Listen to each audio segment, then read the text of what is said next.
Bonsoir de nouveau à toutes et à tous. Je vais procéder à l'appel en vue du conseil municipal de ce mardi 19 décembre 2023. Baron Adrien, Yakou Henri, Véwa Ginette, Jotam Henri, Pélan Rennes, Brut Magloire, Mélan Roman Viviane, Tabari Sébastien, Dika Lucienne, Saint-André Jean-Patrick présent, Delos Sylvie, Élusu Patricia, Petit-Moutou Marc, Kray Christophe, Répir Jimmy, Dekissi Nisrine, Amire Jomi Isabelle, Lapin Jim, Perrault Claudine, Hilaire Joël, Trivio Freiné Jean-Paul, Laguerline, Belle-Rose Albertina, Moyello Edmé, Donavin Frise, Mévalé Marc, Vati Viviane, Mélio Sandra, Savant Fauvert, Alexis Josie, Séné Joseph, Caracas Héron Jocelyne, Sekele Henri. Monsieur le maire, le quorum étant atteint, le conseil municipal peut débuter. Merci, mon cher collègue. Bonsoir à tous. J'espère que tout le monde va bien. Je suis un peu désolé que nous ayons dû nous revoir aujourd'hui, mais enfin bon, vous avez pu constater comme moi, les conditions n'étaient pas remplies la dernière fois pour que nous puissions faire ce conseil. Et pour éviter plus de provocations que ça, j'ai préféré reporter le conseil à aujourd'hui pour que nous puissions travailler de manière un peu plus sereinement. Donc, je ne vais pas traîner trop. Je voudrais juste vous dire une petite chose avant de commencer ce conseil. Je souhaite que nous puissions... Non, je vais vous dire ça. Ok, on va en parler en fin de conseil, c'est plus simple. Bien, on va démarrer tout de suite ce conseil-là avec le premier point de l'ordre du jour. Le secrétaire de séance, ce sera Mme Pélan. Et donc, voilà. Moi, j'avais oublié, tu as raison. Et donc, nous allons passer au premier point, qui est donc l'approbation des PV des 13 et 26 septembre 2023. Est-ce qu'il y a des questions sur ces PV que vous avez reçus?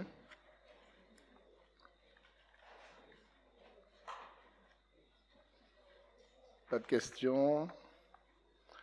On met donc aux voix. Quels sont ceux qui s'abstiennent, qui votent contre? Adopté à l'unanimité. Merci, mes chers collègues. Je passe donc au point suivant, qui est le point numéro 2. Patrick Marc est arrivé. Point numéro 2, communication de la vie. Alors, j'ai un petit souci avec mes lunettes encore que j'ai oublié. Ah, Nathaniel, est-ce que tu peux me récupérer mes lunettes, s'il te plaît? En bas, tu sais, ouais, je crois qu'elles sont restées sur le bureau. Alors, communication. Alors, ouais, en fait, ce que j'allais vous dire, j'allais vous présenter 2-3 collègues nouveaux, mais on va faire ça en fin de séance. Communication de la vie rendue par la Chambre régionale des comptes sur le compte administratif 2022 et le budget primitif 2023 de la commune, budget principal, budget annexe au assainissement et lotissement. Je suis désolé, mais je lis un peu doucement parce que je ne vois pas très bien. Le collègue Yakou est arrivé. Voilà. Donc, pour ce point qui concerne donc l'avis de la CRC, vous avez également reçu ce rapport de la CRC qui est plutôt pas mal dans son ensemble. Enfin bon, après c'est une appréciation de chacun, mais enfin je crois savoir, d'après les éléments qui sont en notre possession et puis surtout la lecture que nous avons pu donner de ce rapport, qu'il est relativement positif, faisant état d'une nette amélioration de la situation de la ville. Et surtout, nous invitons donc à poursuivre les efforts que nous avons faits depuis tantôt. Ce rapport montre que le déficit de la ville cumulé a très largement diminué, puisque il passe désormais à moins 4, et quelques millions d'euros, ce qui est pour beaucoup, pour tous, une prouesse. et même pour les juges de la CRC qui l'ont reconnu très volontiers, puisque vous avez pu remarquer la large marge que nous avons pu dégager du budget principal, faisant état des économies que nous avons pu faire sur les dépenses de fonctionnement notamment, des efforts que nous avons faits pour contenir la masse salariale, la diminuer également, mais enfin surtout la contenir pour qu'elle ne puisse pas exploser, tout en maintenant le service public à jour. Je rappelle quand même que ça mérite d'être noté que nous n'avons jamais licencié un seul employé de la collectivité, sauf un qui avait eu un comportement déviant, et ça par contre là-dessus, je n'ai aucune forme de pitié pour des personnes qui ne sont pas correctes dans le cadre de leur fonction, mais sinon, toutes les personnes que nous avions trouvées ici en 2022 sont encore là et font encore leur travail. Donc, évidemment, on a pu mettre en place les conditions pour sécuriser certains emplois. L'objectif que nous avons à terme de l'année prochaine, c'est que nous ne puissions plus avoir de contractuels dans cette ville. Les contractuels, c'est bien, mais bon, d'une part, ça coûte plus cher. Puis d'autre part, c'est insécurisant pour le personnel. Donc bon, on a cette envie de le faire. Alors maintenant, ça ne va pas se faire en un jour, hein. Enfin, on y travaille avec la préfecture, la DRFIP, ainsi que la Chambre régionale des comptes. Et donc nous avons pu rencontrer l'ensemble des partenaires. Donc la CRC, les juges, c'est normal puisque nous avons rencontré dans le cadre de leur rapport, mais également la DRFIP et la préfecture. Et là encore, nous avons reçu de nombreuses félicitations pour le travail effectué. Donc voilà, alors je ne sais pas si Mme Siané veut dire un mot complémentaire sur ce rapport, ou si vous voulez dire un petit mot, Mme Siané. Allez, venez me rejoindre. Mme Siané, que vous connaissez, qui est la DAF de la ville.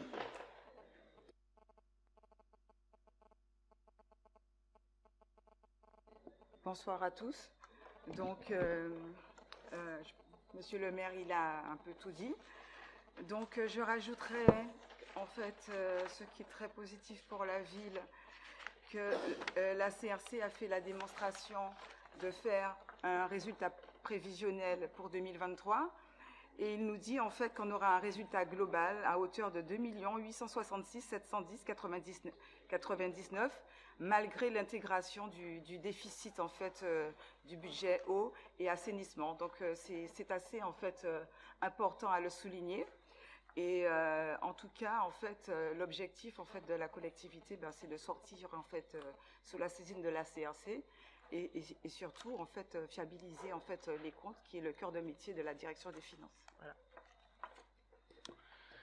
Merci beaucoup, Madame la directrice, pour ces mots. Est-ce que Monsieur le Premier adjoint veut ajouter un petit mot, vu que c'est sa délégation? D'abord, je voudrais m'excuser pour ce retard, mais je voudrais juste ajouter que nous avons vu ce dossier en commission des finances Madame Siané m'a rappelé la date de la commission des finances. C'était...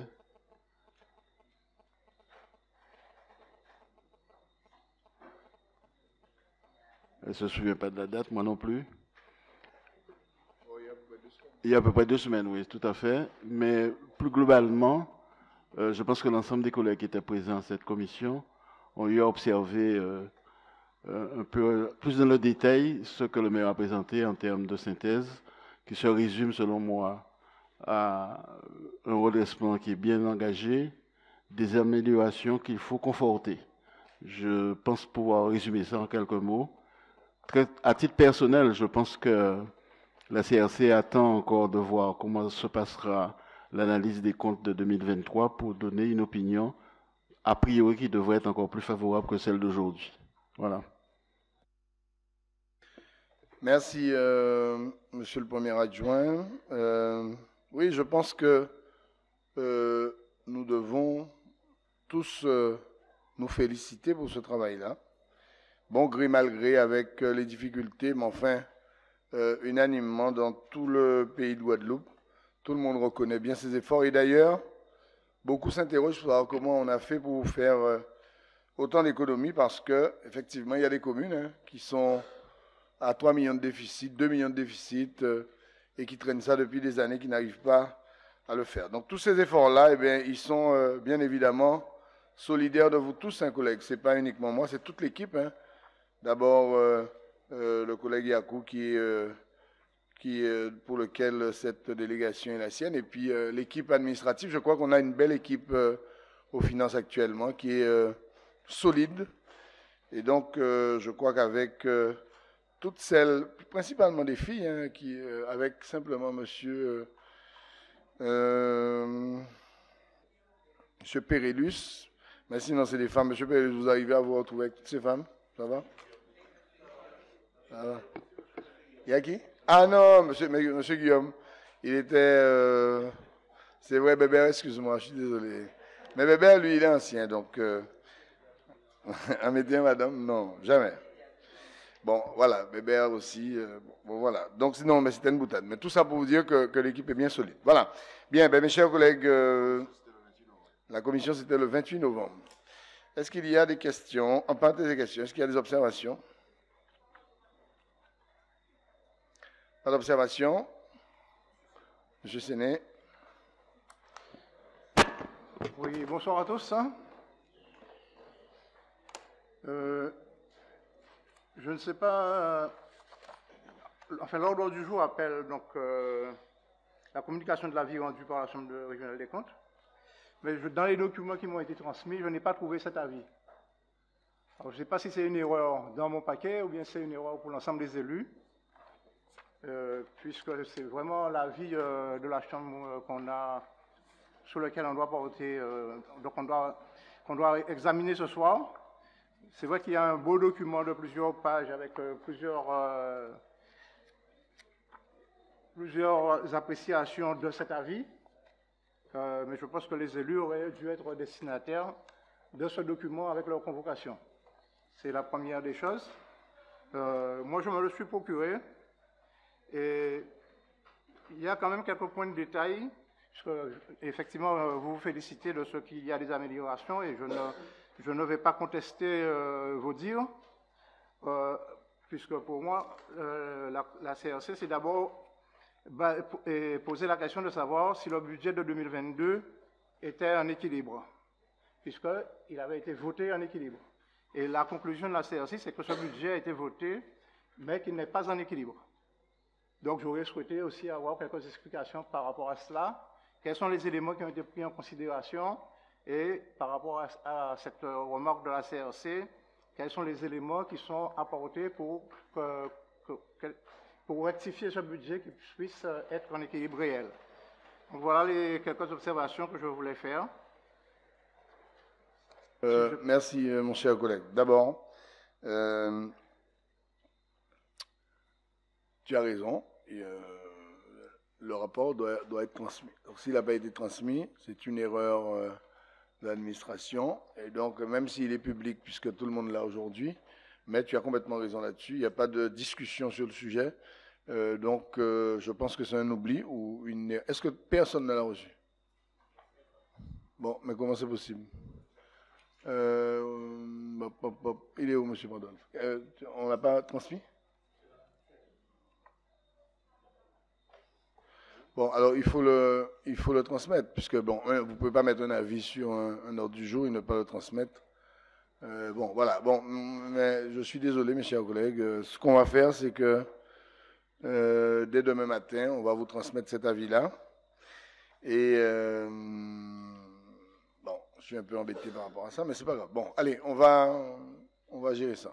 Bon, tu disais donc, mon cher collègue, que bon, qu'il y avait quelques observations qui étaient positives et qu'il y avait certaines qui étaient négatives. Bon, alors, concernant le budget, nous avons opéré un certain travail, puisque, notamment sur les opérations qui étaient en reste à réaliser, et qui pour beaucoup faisaient partie d'actions qui étaient soi-disant programmées depuis des années par l'équipe précédente, mais qui représentaient des actions qui n'avaient aucune chance d'être réalisées. On avait, je crois, plus de 4 millions au budget en reste à réaliser, alors que c'était des actions qu'on avait déjà identifiées comme irréalisables. Donc il a fallu faire un nettoyage, et je précise que c'était des actions qui n'étaient pas nées nôtres, qui étaient tributaires de l'action précédente.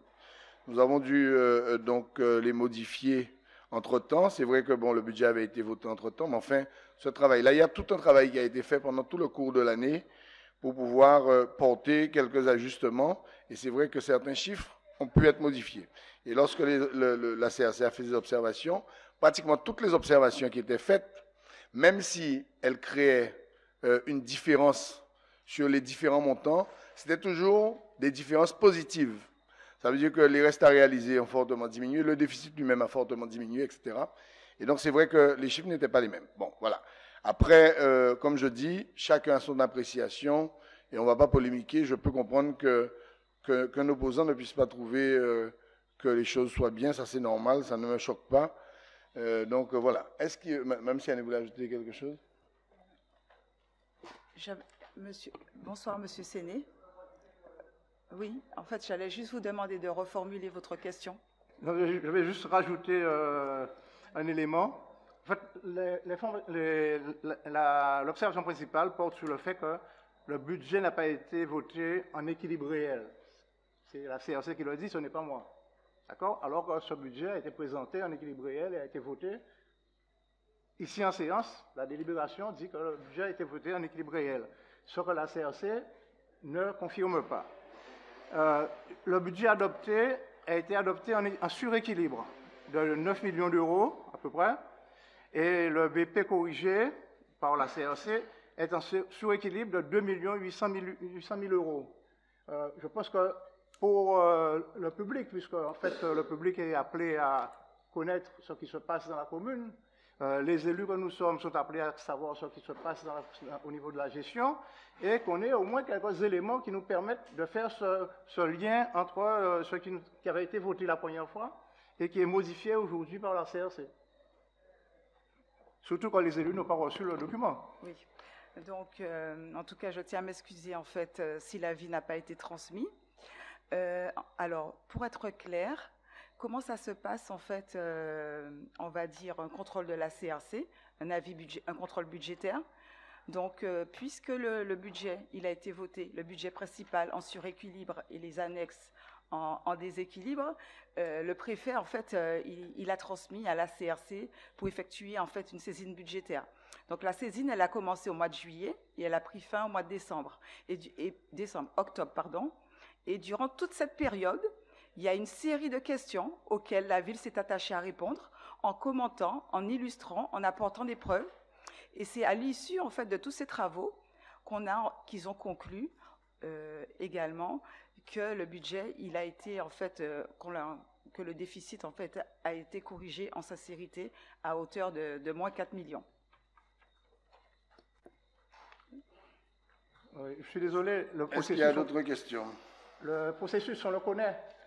Ce que je souhaitais, c'est qu'on puisse donner des informations nous permettant de voir qu'est-ce qui a été modifié, voilà, et qui permettent de revenir à ce niveau-là. Alors, pour les c'est ça la question. Mais je t'ai déjà dit tout à l'heure, je viens de te dire, je t'ai dit que c'est les restes à réaliser qui étaient de 4 millions et qui étaient des opérations que Mme Bajazé avait programmées et qui étaient réalisables et que nous avons effacées. C'est ça qu'elle va te dire, Mme Sianis. Tu vas nous faire perdre du temps comme d'habitude. Alors, très clairement, il y a ce qu'on appelle, en fait, des travaux. Donc, il y a eu l'apurement des comptes, c'est-à-dire qu'il y avait plusieurs promesses de vente qui étaient dans les états de développement de solde pour lesquels, en fait, les collègues et moi-même, enfin, plutôt les collègues, puisque je n'étais pas encore là, se sont attachés à récupérer les pièces pour passer les écritures budgétaires. Voilà. Ça, c'est un premier point. Deuxième point, la ville également s'est attachée à faire l'appurement des restes à réaliser, puisque nous avons perdu des subventions. Donc, à quoi bon, en fait, garder des opérations qui datent depuis plusieurs années? Ensuite, la ville a reçu également ce qu'on appelle, en fait, des subventions dans le cadre du contrat quorum, voilà, et qui ont permis également de diminuer le déficit. C'est une série d'opérations qui permettent de diminuer le déficit. Et elles ont été faites avec sincérité puisque nous avons envoyé des preuves. Le comptable public a participé à ces travaux et nous avons fourni en fait les états de développement et tous les éléments qui sortent de notre application financière. Voilà. Nous avons également traité toutes les factures, nous avons également mandaté toutes les décisions de justice, enfin il en reste quelques-uns parce qu'il y a des problèmes de calcul d'intérêt moratoire, mais en fait l'ensemble des travaux ont été réalisés. Donc les écritures de régularisation étant faites, elles se sont traduites par des écritures budgétaires et ensuite ça a permis surtout les titres, parce qu'on a un gros problème, c'est l'émission des titres. Voilà, la CRC le dit, parce qu'en fait il y a des promesses qui se baladent un peu partout. Voilà. Et les collègues se sont attachés à faire. L'idée, c'était de marquer des coûts pour réduire le déficit rapidement. Voilà. Je signale quand même que sur les 20 mois, 20 mois au moment où le rapport de la Chambre sort, la ville a épongé plus de 10 millions de déficit. D'accord? Et je ne compte pas tout ce qui va être épongé encore ces jours-ci, puisque nous devons bien évidemment assumer une gestion qui était, comme vous le savez, plus que calamiteuse, qui était scandaleuse et qui était digne de personnes de chiffonniers. Voilà. Bref, est-ce qu'il y a d'autres questions, d'autres observations? Merci, Madame la Directrice. Monsieur le... monsieur... comment il s'appelle déjà? Comment il s'appelle? J'oublie son nom. Je vous promets que j'oublie son nom. Mévalé. J'ai apprécié l'ironie. Non, je te promets que j'oubliais. Je rappelais Marc, mais pas Mévalé. Je suis désolé. Je souhaiterais porter une appréciation sur le fait que la convocation de la réunion d'aujourd'hui, si je ne me trompe, la réunion d'aujourd'hui ne fait pas suite à un quorum qui n'était pas atteint la dernière fois, qui aurait pu provoquer la réunion dès le lendemain.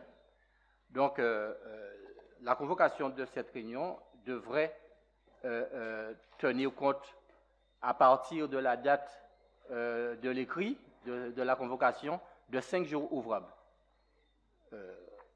Je ne suis pas sûr qu'il y a 5 jours, à partir du 15 où le courrier a été établi et arrivé dans les boîtes aux lettres le 16.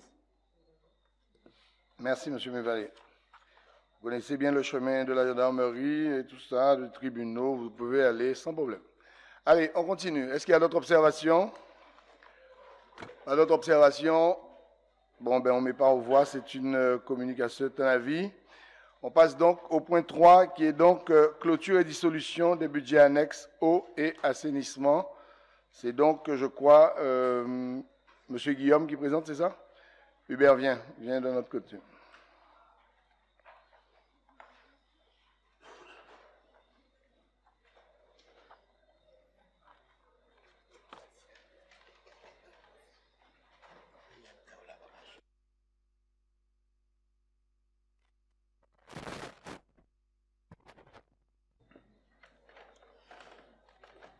Bonsoir, Monsieur le maire. Bonsoir, les membres du conseil municipal. Mesdames et messieurs les conseillers municipaux, mesdames, messieurs, chers collègues.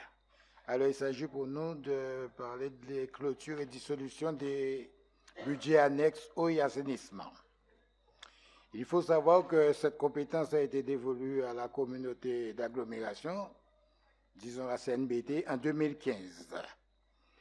Par la suite, une gestion de cette compétence a été confiée à la commune via une convention jusqu'en 2021, année au cours de laquelle le transfert s'est opéré au niveau du syndicat mixte de gestion de l'eau et de l'assainissement de la Guadeloupe, SMGEAG, par la CNBT. La régie de l'eau, ne disposant pas d'une autonomie financière sans personnalité, qui dispose d'une autonomie financière sans personnalité morale, doit être liquidée sur le plan administratif d'ici le 31 décembre 2023. tout comme le budget annexe de l'assainissement. Une fois que la délibération sera approuvée, il reviendra au comptable public de procéder aux écritures de régularisation et de dissolution en soldant les comptes de la classe 1 jusqu'à la classe 5. Ces écritures seront ensuite intégrées dans le budget de la ville et transférées pour être incluses dans les comptes de la communauté d'agglomération du Nord-Bastère. Il appartiendra à la ville de se rapprocher de la dite CNBT afin d'examiner les possibilités d'établir une clé de répartition pour prendre en charge le déficit engendré par ces deux budgets. Ainsi, il est proposé d'approuver cette délibération afin de se conformer aux obligations législatives. En clair, pour faire au court, les instances de la préfecture nous ont demandé d'aller jusqu'au 31 décembre pour procéder à la liquidation de ces deux entités.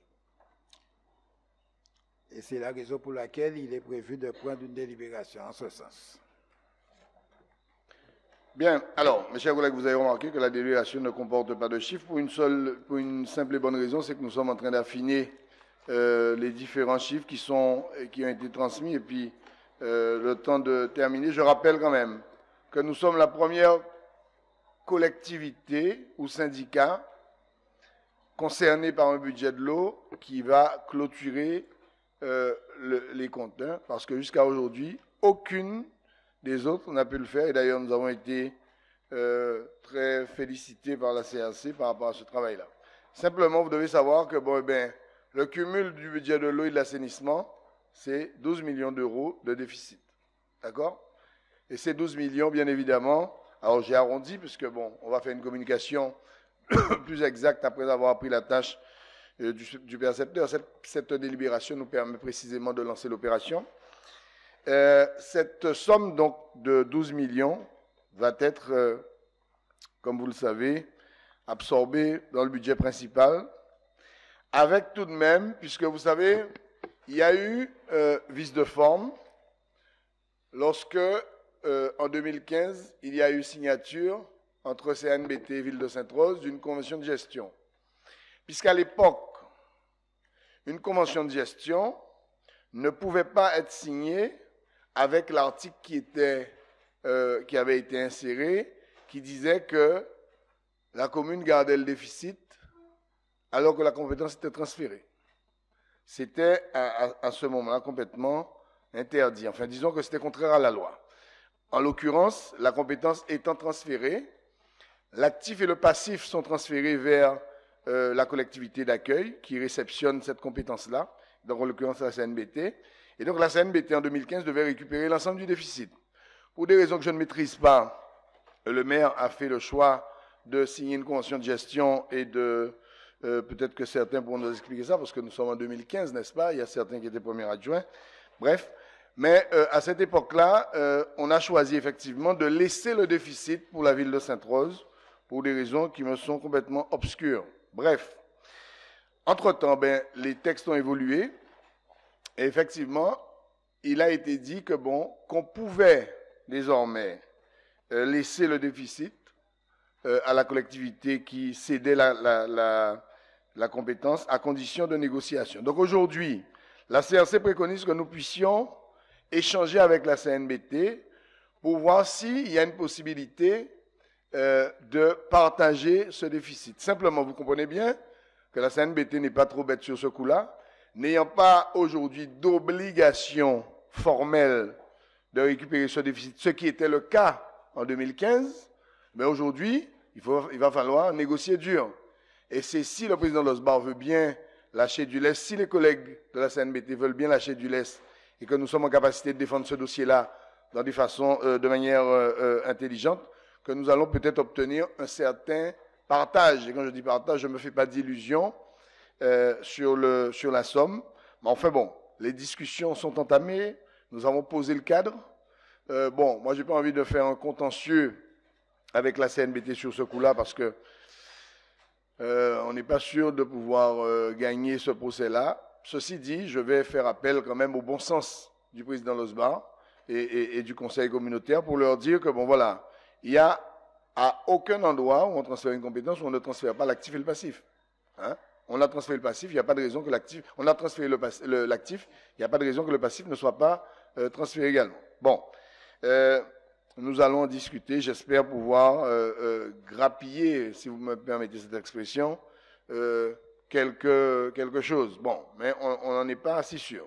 En tout état de cause, nous avons déjà décidé, pour pouvoir cesser, parce que nous avions le choix entre continuer à garder ce budget, le clôturer mais le garder encore en tant que budget indépendant, budget annexe, ou sinon l'absorber, le faire absorber par le budget principal. Alors évidemment, quand on l'absorbe, bon, ça n'arrange pas nos affaires, puisque lorsque vous absorbez 12 millions, c'est pas quelque chose de très ravissant, puisque nous aurions pu dégager une marge beaucoup plus importante. Mais bon, voilà, lorsque vous prenez la charge d'une collectivité, en tout cas sa gestion, vous devez assumer aussi son passif, tout comme son actif. Et comme on n'a trouvé que du passif, eh bien, on assume le passif et on le fait, ma foi, de manière quand même assez bien. Et quand je pense que c'est des gens qui, entre 2014 et 2021, ont fait ça, bon, je me pose quand même des questions sur certains qui osent parler ici, dans certains conseils municipaux. Bref, est-ce qu'il y a des questions sur le point numéro 3? Monsieur Séné. Oui, je crois que vos allusions sont très claires. Oui, j'ai été premier adjoint en 2014 et j'ai quitté au 1er janvier 2016. Voilà, pour la période à laquelle j'étais là. Deuxièmement, lorsque la loi Notary est sortie et a transféré la compétence de l'eau et de l'assainissement à la CNBT, enfin au comité d'agglo, effectivement, il y a eu une convention de gestion qui a été signée et cette convention de gestion a été négociée, comme vous le savez très bien, puisque bon nombre de négociations se passent en dehors des conseils municipaux et en dehors des conseillers municipaux et même en dehors des adjoints. Cette convention a été négociée entre le président du conseil de gestion de la Régie des eaux, je ne sais pas si le terme est exact, et Madame le maire et la commune d'Agglo. Donc, je regrette, mais je n'emporterai pas la responsabilité. Par contre, comme vous dites que mes observations ne font perdre que du temps, je souhaiterais quand même rappeler que j'avais fait un certain nombre d'observations concernant l'eau et concernant donc la prise de compétences par le SMEAG, et notamment par rapport à la dernière année de recettes de la Régie des eaux en tant que telle qu'elle existait. Et je sais, pour l'avoir vérifié, que le SMEAG a fait des appels de facturation qui portaient sur quasiment une année, alors que ça ne faisait il n'avait que 15 jours de compétences en gestion. Je pense qu'à ce niveau-là, les sommes qui ont été perçues par le SMEAG devraient aussi faire l'objet d'une restitution à la commune. J'en avais parlé quelques fois déjà au conseil municipal. Je ne sais pas si vous êtes allé sur cette piste-là ou si elle n'a pas été explorée. Je pense que là aussi, il y avait quelque chose à gratter, comme on dit, et donc ça aurait permis peut-être de diminuer le déficit. Merci. Collègue Yakou, alors, je voudrais confirmer ce que disait le maire en termes de calendrier par rapport à la procédure qui a été exposée par M. Guillaume. La chance qu'on a à Sainte-Croix, c'est qu'on n'est pas arrêté en avant sur toutes les autres structures qui géraient l'eau et l'assainissement avant septembre 2021.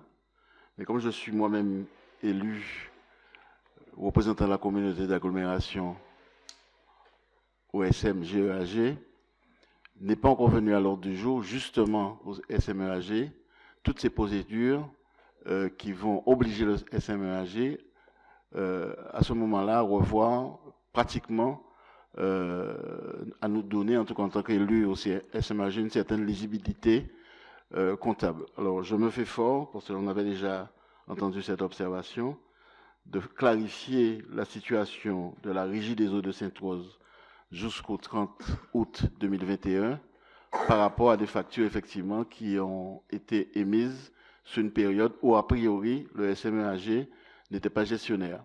Alors, j'ajouterais que sur ce dossier-là, ce que j'ai noté, moi, et qu'on a un peu vu en commission l'autre jour, c'est qu'il n'y a pas eu assez d'expertise juridique et financière du côté de la ville, donc du côté de la régie, mais également du côté de la communauté d'agglomération du Nord-Bastère. Et c'est pour cette raison que je pense qu'il faut qu'on aille dans une direction avec la communauté d'agglomération, plutôt pour faire une mise à plat, au lieu de s'engager dans une démarche contentieuse comme disait le maire, que je ne partagerai pas. Donc effectivement, notre objectif, c'est de clôturer tout cela le 31 décembre 2023, mais étant entendu qu'il y aura une deuxième étape, mais qui va se passer à ce moment-là, à l'intérieur du syndicat mixte de gestion de l'eau et de l'assainissement en Guadeloupe.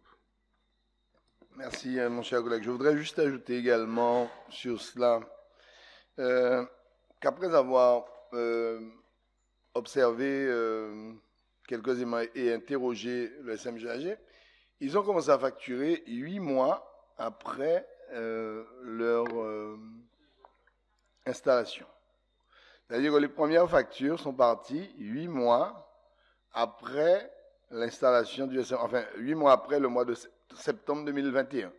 En gros, les premières factures sont arrivées quelque part autour du mois de mars 2022 et il n'y a pas eu de facture avant. Alors, si maintenant ces factures-là ont pris une période qui est antérieure à septembre 2021, on est complètement d'accord qu'il y a lieu de vérifier ça et de se faire rembourser. Encore qu'il faut s'assurer qu'il n'y a pas eu double facturation, puisque est-ce que la ville, elle aussi, n'a pas facturé? Ça, c'est une question qu'il faut s'interroger. Donc, antérieure à septembre 2021, on vérifiera à condition que... Parce que si la ville n'a pas facturé, c'est normal qu'ils aient facturé. Hein, puisqu'il y a eu transmission peut-être d'état de compte, et c'est peut-être eux qui ont facturé antérieurement à septembre 2021. Si entre juin 2021 et septembre 2021, la ville n'a pas facturé. Mais enfin, ça fait partie des derniers détails qu'on est en train de vérifier actuellement pour que les choses soient complètement au clair. Voilà. Est-ce qu'il y a d'autres questions, mes chers collègues, sur ce sujet? Pas d'autres questions. On met donc aux voix quels sont ceux qui s'abstiennent, qui votent contre. Adopté à l'unanimité. Je vous remercie beaucoup, mes chers collègues. Le point numéro 4 est donc une décision modificative pour l'augmentation de la subvention de la Caisse des écoles 2023. Alors, sur ce point-là, les choses sont très simples, mes chers collègues. Vous avez remarqué que chaque année, nous avons toujours un petit, on va dire un petit surplus de crédits que l'on doit accorder à la Caisse des écoles pour pouvoir terminer l'année. Alors, moi, je trouve pas ça bien. Parce que ça veut dire que bon, on n'est pas suffisamment juste dans nos calculs. La difficulté, vous savez, c'est que cette année, il y a eu beaucoup de variations sur le prix des marchandises. Ah, mais c'est ma collègue Lisa qui doit présenter ce point. Non, vas-y, ma chérie, pardon, excuse-moi. Il n'y a pas plus à dire. C'est vrai que cette année, la Caisse des écoles a dû faire face à un certain nombre de modifications de coûts, de prix, de montants en tout cas de marchandises, notamment suite à des appels d'offres en fait, qui avaient été portés, qui avaient été présentés en amont, donc des marchés qui ont été revus à la hausse obligatoirement suite à l'augmentation du prix des denrées alimentaires notamment. Et donc on se retrouve dans la situation qui est celle qu'on a eu l'occasion de connaître auparavant et qui impose qu'il y ait une rallonge de cette subvention de fonctionnement de la Caisse des écoles, mais qui serait donc qui viendrait du chapitre 11, charge à caractère général, vers la Caisse des écoles pour 60 000 €. Donc ce sont effectivement des dépenses supplémentaires auxquelles la Caisse des écoles a dû faire face. et ou du moins qu'elle a à faire face pour ce mois de décembre. Et c'est en cela que cette demande de subvention supplémentaire, donc de rallonge, est faite à la ville au titre de ses dépenses pour la caisse des écoles. Voilà.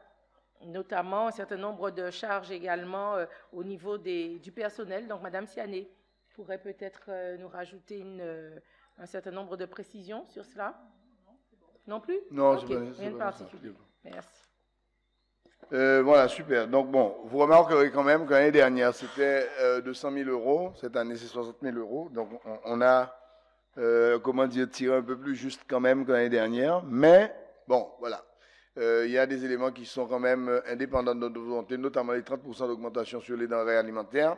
Et malheureusement, mes chers collègues, on n'est pas au bout de nos soucis, puisqu'apparemment 2024 sera encore plus difficile, d'après les prévisions de l'INSEE en matière économique en territoire français.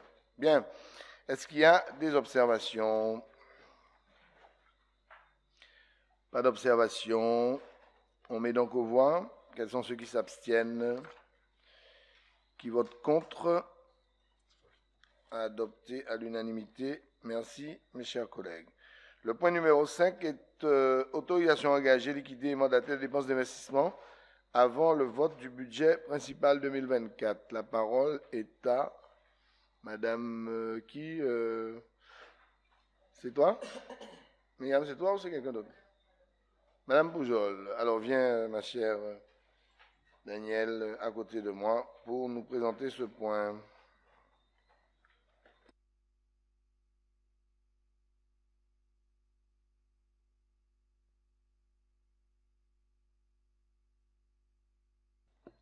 Bonsoir à tous. Alors, chaque année, avant le vote du budget, la ville doit procéder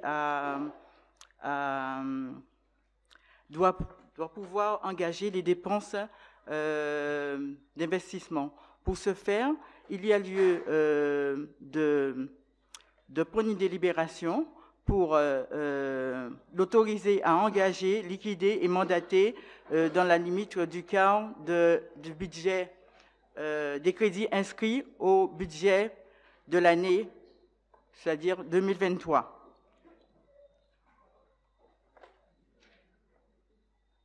Sur cette base, le budget sur la base du budget 2023, le budget principal au chapitre 20, il sera autorisé à hauteur de 25%, soit 40 153,50.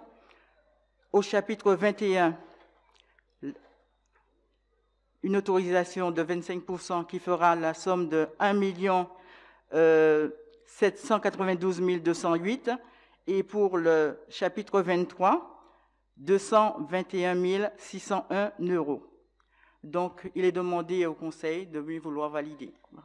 Merci, cher Daniel. Alors, bon, vous avez compris déjà, chaque année on fait ça. Hein. Vu qu'on n'a pas encore voté le budget, c'est une autorisation que nous avons pour pouvoir engager, si nous le souhaitons, et pour des raisons qui peuvent être impératives à la ville, eh bien, 25% de la somme d'investissement. En l'occurrence, cela correspond à 2 millions et quelques bouettes qu'on vient de vous citer tout à l'heure. Voilà, mes chers collègues, je mets ce point en discussion. Est-ce qu'il y a des questions? Pas d'observation, pas de questions. Mais on voit quels sont ceux qui s'abstiennent ou qui votent contre. Adopté à l'unanimité. Merci, mes chers collègues. Le point numéro 6, avance sur subvention pour le CCAS, la Caisse d'école, sur le budget 2024. La parole est à qui? Moi. Daniel, toujours. Alors, chaque année, la commune contribue aux dépenses de fonctionnement pour la Caisse des écoles et le CCAS. Pour leur permettre de couvrir les dépenses de l'année, du début d'année, c'est-à-dire jusqu'au mois d'avril, alors il est proposé au Conseil d'attribuer une avance de subvention pour la Caisse des écoles à hauteur de 750 000 € et pour le CCAS à hauteur de 120 000 €. Donc, il est proposé que vous validiez. Voilà. Merci, mes chers collègues. Bon, pareil, budget n'étant pas encore voté. D'ailleurs, je vous précise que cette année, malgré le fait que nous soyons encore sous tutelle de la CRC, nous avons fermement l'intention de voter ce budget très tôt, n'est-ce pas? Et à partir du moment où on sera sorti de la tutelle de la Chambre, ce que j'espère faire cette année, il faut que les budgets soient votés au mois de décembre pour que nous puissions être en capacité, après les fêtes, de démarrer une activité comptable normale, puisque vous imaginez, ça fait 5 ans que la ville de Sainte-Rose vote son budget, pratiquement au mois de juin. Ça veut dire que vous naviguez un peu dans le brouillard pendant 6 mois, et lorsque vous votez votre budget, vous avez déjà passé la moitié de l'année. Comment pouvez-vous avoir une réelle visibilité lorsque vous fonctionnez de cette manière-là? Alors bon, il y a des aléas qui ont fait que cette année, on l'a fait, je crois, à la fin du mois d'avril. En tout cas, cette année, j'ai demandé aux services, les services de l'État, représentés par monsieur le payeur, nos services internes, de tout faire pour que le budget soit voté au mois de janvier, voire février au plus tard. Je serai très déçu si ce budget est voté au mois de mars. Bien. Alors, vas-y. Alors, dans ce cadre, j'avais demandé à M. Pandolf de vous adresser un mail en tant que président de commission. Il est très important que les commissions se réunissent en urgence pour que, à l'aide des directeurs de chaque secteur et de la directrice des affaires financières, que vous mettez quand même dans vos projets des éléments qui devront être chiffrés pour qu'on prépare un peu mieux qu'avant le budget 2024.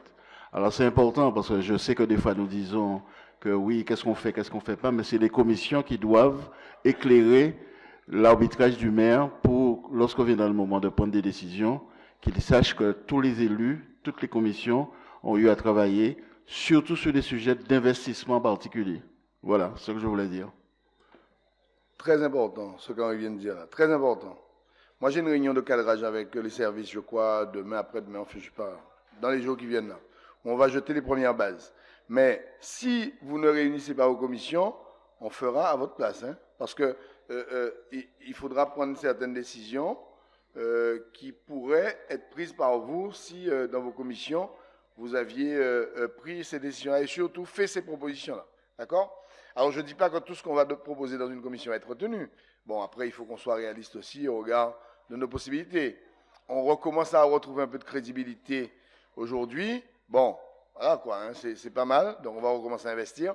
Mais enfin, on le fera quand même timidement pour conserver de la marge. L'idée n'est pas de remettre une commune à flot et puis après de la replonger pour pouvoir faire des choses de manière démesurée. L'idée, ça fait trop longtemps que Sainte-Rose est dans le rouge, et ça fait vraiment beaucoup d'années, quoi. Parce que la situation n'a jamais été éclaircie vraiment sur les 10 dernières années. Donc maintenant, il faut définitivement, je vous rappelle quand même qu'on continue jusqu'à l'année prochaine à payer Cocarde quand même. C'est pas rien quand même, hein, 1 million d'euros par an. Donc on fait les frais encore de prêts, de ci, de ça. Tout ce qui a été fait comme gestion, on va dire, moyenne, ou gestion très mauvaise, un peu plus après, eh bien, c'est nous qui devons l'assumer. Et le mieux qu'on puisse dire, c'est qu'on l'assume bien quand même, parce qu'on désendette la ville, on enlève le déficit, elle retrouve la crédibilité, elle retrouve la trésorerie. Actuellement, vous voyez, ce soir, tous les salaires sont tombés. Bref, tout va bien. Allez, on continue. Est-ce qu'il y a des questions? Pas de questions. Monsieur Mévalé. J'ai une remarque. Je me rappelle l'année dernière, lors du vote de subvention qui a été attribué au CCAS, il y a une diminution drastique qui a été opérée face à cette subvention. Et malheureusement, pour nos administrés, et encore davantage à la Boucan, il y a eu, la semaine après la diminution de cette subvention, il y a eu 2 administrés qui ont eu un incident, pas un incident, l'incendie de leur maison, qui ont vu 2 personnes se retrouver à la rue, bien que le CCAS au minima, est venu en aide à ces personnes. Je pourrais considérer que pour une commune comme Sainte-Rose, rurale, avec le taux de chômage que nous connaissons, une collectivité qui diminue la subvention d'une association qui est amenée à venir en aide aux personnes démunies que nous avons en masse à Sainte-Rose, ce n'était pas la bonne chose. D'autant plus, lorsque j'ai vu, et ça tout le monde l'a vu, je suppose, les collègues municipaux, ont vu une vidéo qui tournait à Bémaro lors d'une confrontation avec le maire Polyfonte, où un administré de Bémaro se vantait d'avoir eu une aide, je ne sais pas si c'est du CCAS, hein, mais qui nommait le maire Baron Adrien. Donc voilà, je pense que la collectivité de Sainte-Rose devrait déjà, dans un premier temps, venir en aide à ses administrés, et au lieu de savoir que le maire de Sainte-Rose court pour sauver les autres qui sont tous à côté. Oui, le collègue Yakou veut... Alors, je voudrais quand même revenir sur ce que je disais tout à l'heure, et pour donner plus de résonance à ta question et ta remarque. La première, c'est qu'effectivement, il est important que des commissions, notamment comme le CCAS, se réunissent, mais là, le CCAS est différent, Ginette est mieux placée que moi pour parler, délibèrent sur quelle politique sociale qu'elle souhaite mettre en place au niveau de la ville. Mais ça suppose que les directeurs de chaque secteur soient dans la commission pour travailler avec les élus. Ce ne sont pas les élus qui vont décider de faire telle politique et compagnie. Les données de la vie démographique de Sainte-Rose, des familles, c'est le personnel du CCAS qui doit les mettre à disposition de la commission. Et puis pour finir, il faut faire attention aux messages WhatsApp parce que moi j'ai donné aussi un peu d'aide à certaines personnes, à titre personnel, mais comme il n'y avait pas d'image WhatsApp, tu n'as pas pu dire que le maire a donné et tu n'as pas entendu quelqu'un d'autre dire qu'Henri Yakou aussi a donné. C'est à titre personnel que le maire de Sainte-Rose avait fait cette aide.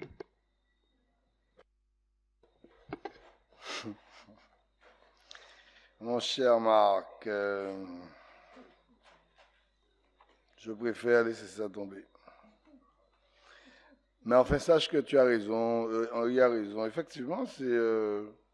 malgré la tête qu'il a, c'est quelqu'un que je connais bien. Effectivement, je lui ai donné une aide personnelle pour après que sa maison ait brûlé, parce que malheureusement, elle n'était pas assurée. Et donc, bon, après, ils étaient dans leur mouvement de grève, ils ont mélangé leurs trucs parce qu'il avait demandé, me semble-t-il, à plusieurs personnes comme ça, une aide. Et donc, bon, apparemment, le maire n'avait pas... mais enfin, bon, Marc, tu sais, si je ne donne pas d'aide... aux Sainte-Rosiens, je pense que ça va être compliqué pour moi de donner à quelqu'un qui n'est pas de Sainte-Rose quand même, au CCAS de Sainte-Rose. Ceci dit, plus sérieusement, parce que là je sais que tu plaisantais, on va parler plus sérieusement. Sur la question du CCAS, tu as raison. Le CCAS, aujourd'hui, n'est pas au mieux de ses capacités. Et tu as complètement raison, je suis d'accord avec ça. Je suis le premier à le dire, mon cher Marc. Mais pourquoi ? Parce que nous n'avions pas les possibilités de faire mieux. Nous sommes dans une situation où on se serre la ceinture. Tu as vu, Marc, sur le budget principal, l'excédent que nous avons dégagé? Si tu veux dégager un excédent de cette manière-là, aussi important, tu as regardé comme moi le rapport, il faut bien faire des sacrifices, il faut bien faire des économies, il faut bien ne pas faire ce qu'on faisait, ne pas... acheter les choses et les déposer chez les amis, ne pas faire, bon voilà quoi, on va pas entrer dans les détails parce que bon, comme vous aimez tellement la gendarmerie de Bémaro, le SRPJ et tout ça me concernant, je sais que vous y allez régulièrement, peut-être que vous allez devoir y aller encore dans pas longtemps parce que finalement, ici, aujourd'hui, lorsqu'on achète quelque chose pour la collectivité, eh bien on l'achète parce qu'on en a besoin, n'est-ce pas? On l'achète pas pour la déposer chez des copains. On ne l'achète pas pour qu'on ait des factures qui sont plus que contestables et sur lesquels on a beaucoup de doutes. Mais voyez-vous, moi, comme je l'ai toujours dit, je ne suis pas quelqu'un qui veut chercher des bricoles aux gens. Je pense que chacun prend ses responsabilités lorsqu'il fait un acte. Nous, ici, lorsque nous engageons 1 euro à la ville de Sainte-Rose, nous l'engageons parce que nous en avons besoin. Et nous l'engageons sans qu'il y ait de transactions à quelque niveau que ce soit et pour quoi que ce soit. Voilà. Donc, j'espère pouvoir relever, et ma chère collègue Ginette, qui est à côté de moi, me le dit tout le temps, elle me dit, bon, voilà, on n'a pas assez de moyens au CCAS. Elle a raison. D'ailleurs, je lui ai déjà dit aussi que le CCAS doit être un vrai chantier pour l'année 2024, puisqu'il nous manque un projet pour le territoire en matière d'accompagnement social. On rencontre quelques difficultés de fonctionnement dans cette machine qu'il faudra régler, d'accord? Et je peux te garantir, ma chère Ginette, que l'année 2024 sera l'année du CCAS à Sainte-Rose. Chaque chantier en son temps, on ne peut pas traiter tous les lièvres en même temps, mais ce sera l'année du CCAS. Et je vais demander à tous les collègues volontaires de s'investir dans ce dossier-là, parce que je crois que nous devons vraiment améliorer l'offre sociale sur notre territoire. Donc, mon cher Marcus, je suis complètement d'accord avec toi sur ce point-là. Et j'espère que lorsque nous allons entamer ces travaux-là, que tu viendras participer à la réflexion avec nous pour permettre effectivement de proposer une meilleure offre. Parce que vous savez, un CCAS, ça doit être sans un seul euro de la ville. Un CCAS devrait, même sans un seul euro de la ville, être une machine d'offres sociales. D'accord? Bon, alors, on n'aime pas quand je dis ça, parce que les gens disent, oui, mais tu critiques le truc toi-même. Mais il faut qu'on soit honnête entre nous, ça ne fonctionne pas bien. D'accord? Il n'y a pas de mal à dire que ça ne fonctionne pas bien. On disait, nous, avant que le service financier était insuffisant, qu'il ne fonctionnait pas parce qu'on n'avait pas assez de personnes, etc. Aujourd'hui, on a une grosse équipe, on sait que ça fonctionne. On n'est pas obligé de se préoccuper de ce qui se passe là. Il faut juste faire attention pour qu'il n'y ait pas de dérapage, etc. et que les décisions soient appliquées. Mais les choses fonctionnent bien. On se plaignait avant qu'aux ressources humaines que ça ne fonctionnait pas bien. Vous le savez. Bon, et bien voilà, aujourd'hui, ça fonctionne bien. On se plaignait qu'au service de l'urbanisme, qu'il y avait des choses qui ne fonctionnaient pas bien. Ben, ça ne fonctionne toujours pas bien. Mais ça va fonctionner bien. Voilà, c'est ça. Ben, c'est ça. Donc, quand c'est pas bon, c'est pas bon. Quand c'est bon, c'est bon. Il faut qu'on soit honnête entre nous. Hein? Et au service technique, on se plaignait que ça ne fonctionne pas bien. Eh bien, aujourd'hui, ça fonctionne bien. Maintenant, on installe des cadres à la tête de toutes ces directions-là. Et d'ailleurs, je vais vous en présenter deux tout à l'heure. L'idée, c'est qu'on puisse faire en sorte que ça puisse marcher. Mais on est bien volontiers là pour reconnaître nos erreurs. Nous ne sommes pas parfaits. Nous ne sommes pas parfaits. Mais enfin, au moins, avec le travail qu'on fournit, il y a peu de gens qui peuvent contester. Donc, voilà. En gros, je pense qu'il n'y a pas grand-chose à dire.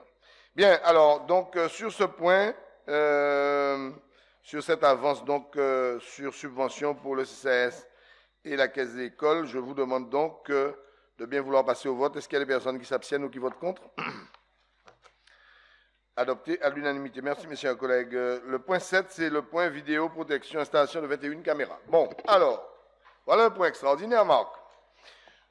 Voilà-t-il pas que nous avons monté un projet pour pouvoir mettre sous surveillance, et tu parlais tout à l'heure de la Boucan est concernée, et je suis d'accord, mais il faut aussi reconnaître, lorsque les choses vont bien, aujourd'hui, le climat est beaucoup plus apaisé à la Boucan. Alors, je ne sais pas, hein, je sais que tu es président de l'association, certainement que tu y as contribué également, mais enfin, il y a d'autres structures qui ont contribué à cela, et aujourd'hui, on a un climat qui est beaucoup plus serein. Bon, alors maintenant, il faut qu'on puisse augmenter la prévention. Parce que l'idée, ce n'est pas d'aller dans l'agression. Moi, je suis contre toute forme de violence et je pense que la réponse policière n'est pas nécessairement la bonne réponse. Elle est indispensable lorsqu'il le faut, mais on ne peut pas se contenter de réponses policières. Il faut qu'il y ait de la prévention. Eh bien, la prévention, c'est de l'éducation, c'est de l'instruction, c'est de la prévention, c'est de la discussion, c'est de la formation. Voilà. Et c'est ce que nous faisons. Et aujourd'hui, nous nous sommes lancés dans un programme de vidéosurveillance de la ville, avec 21 caméras qui seront posées à peu près un peu partout sur le territoire. Bon, je ne vais pas revenir sur ça, vous allez voir les différents points. Alors, ce qu'on vous a transmis, c'est un truc un peu global, quoi, hein, très synthétique. Après, il faudra rentrer dans le détail parce que vous savez qu'en matière de vidéosurveillance, les choses sont très cadrées, donc notamment sur la loi sur la protection des images. Donc, il faudra, la caméra, lorsqu'elle passe par là, il faut qu'elle puisse flouter la maison d'un tel, il faut qu'elle puisse flouter la maison de XYZ. Bon, ça, ce n'est pas des choses, ce n'est pas des détails dans lesquels on va rentrer ce soir. Mais ces 21 caméras vont permettre une couverture du territoire le plus sensible de notre commune. Et c'est une action qui est en collaboration avec l'État. Nous venons d'obtenir une subvention de l'État sur le sujet. Nous allons compléter ça pour le reste. Je crois qu'on a obtenu 200 000 € de l'État et le projet est d'environ 400 000 €. Donc on va faire le complément. L'idée, c'est qu'avec la gendarmerie, les services de gendarmerie et de police, que nous puissions établir une vue sur la ville de manière permanente. La journée, nos policiers seront à l'œuvre et le soir, la gendarmerie prendra le relais. Il y aura un poste chez nous à Sainte-Rose, un poste chez nous à La Boucan et un poste chez nous à la gendarmerie. Voilà. Quand je dis chez nous, je parle de Sainte-Rose, vous avez compris. Et pour terminer, et c'est un projet qui sera, ma foi, assez rapide, puisqu'à partir du moment où nous prendrons cette délibération ce soir, nous lancerons les demandes d'autorisation avec, cette fois, c'est fait? Bon, ben voilà, c'est parfait. Avec, cette fois, certainement, des devis ajustés et puis un plan très exact de ces caméras. Voilà, la collègue Ginette voulait dire un petit mot. Pour un petit peu mieux comprendre, quel a été, comment je peux dire ça, comment le choix sur la Boucan a été fait par rapport à l'emplacement de ces caméras? Parce que chaque fois qu'il y a eu des échauffourées à la Boucan, la route derrière le centre commercial, près de la crèche de la Boucan, par là où je suis d'ailleurs, c'est le chemin des tracteurs et des gens qui, comment je peux dire ça, qui volent, qui cassent au centre commercial. Alors, j'ai bien compris, Ginette. Je t'explique. Pour le moment, les emplacements que nous avons définis, ils ont été définis avec les forces de l'ordre par rapport à ceux qu'ils considèrent comme étant les points les plus sensibles. Maintenant, on n'est pas fermé, rassure-toi, on n'est pas fermé sur ça.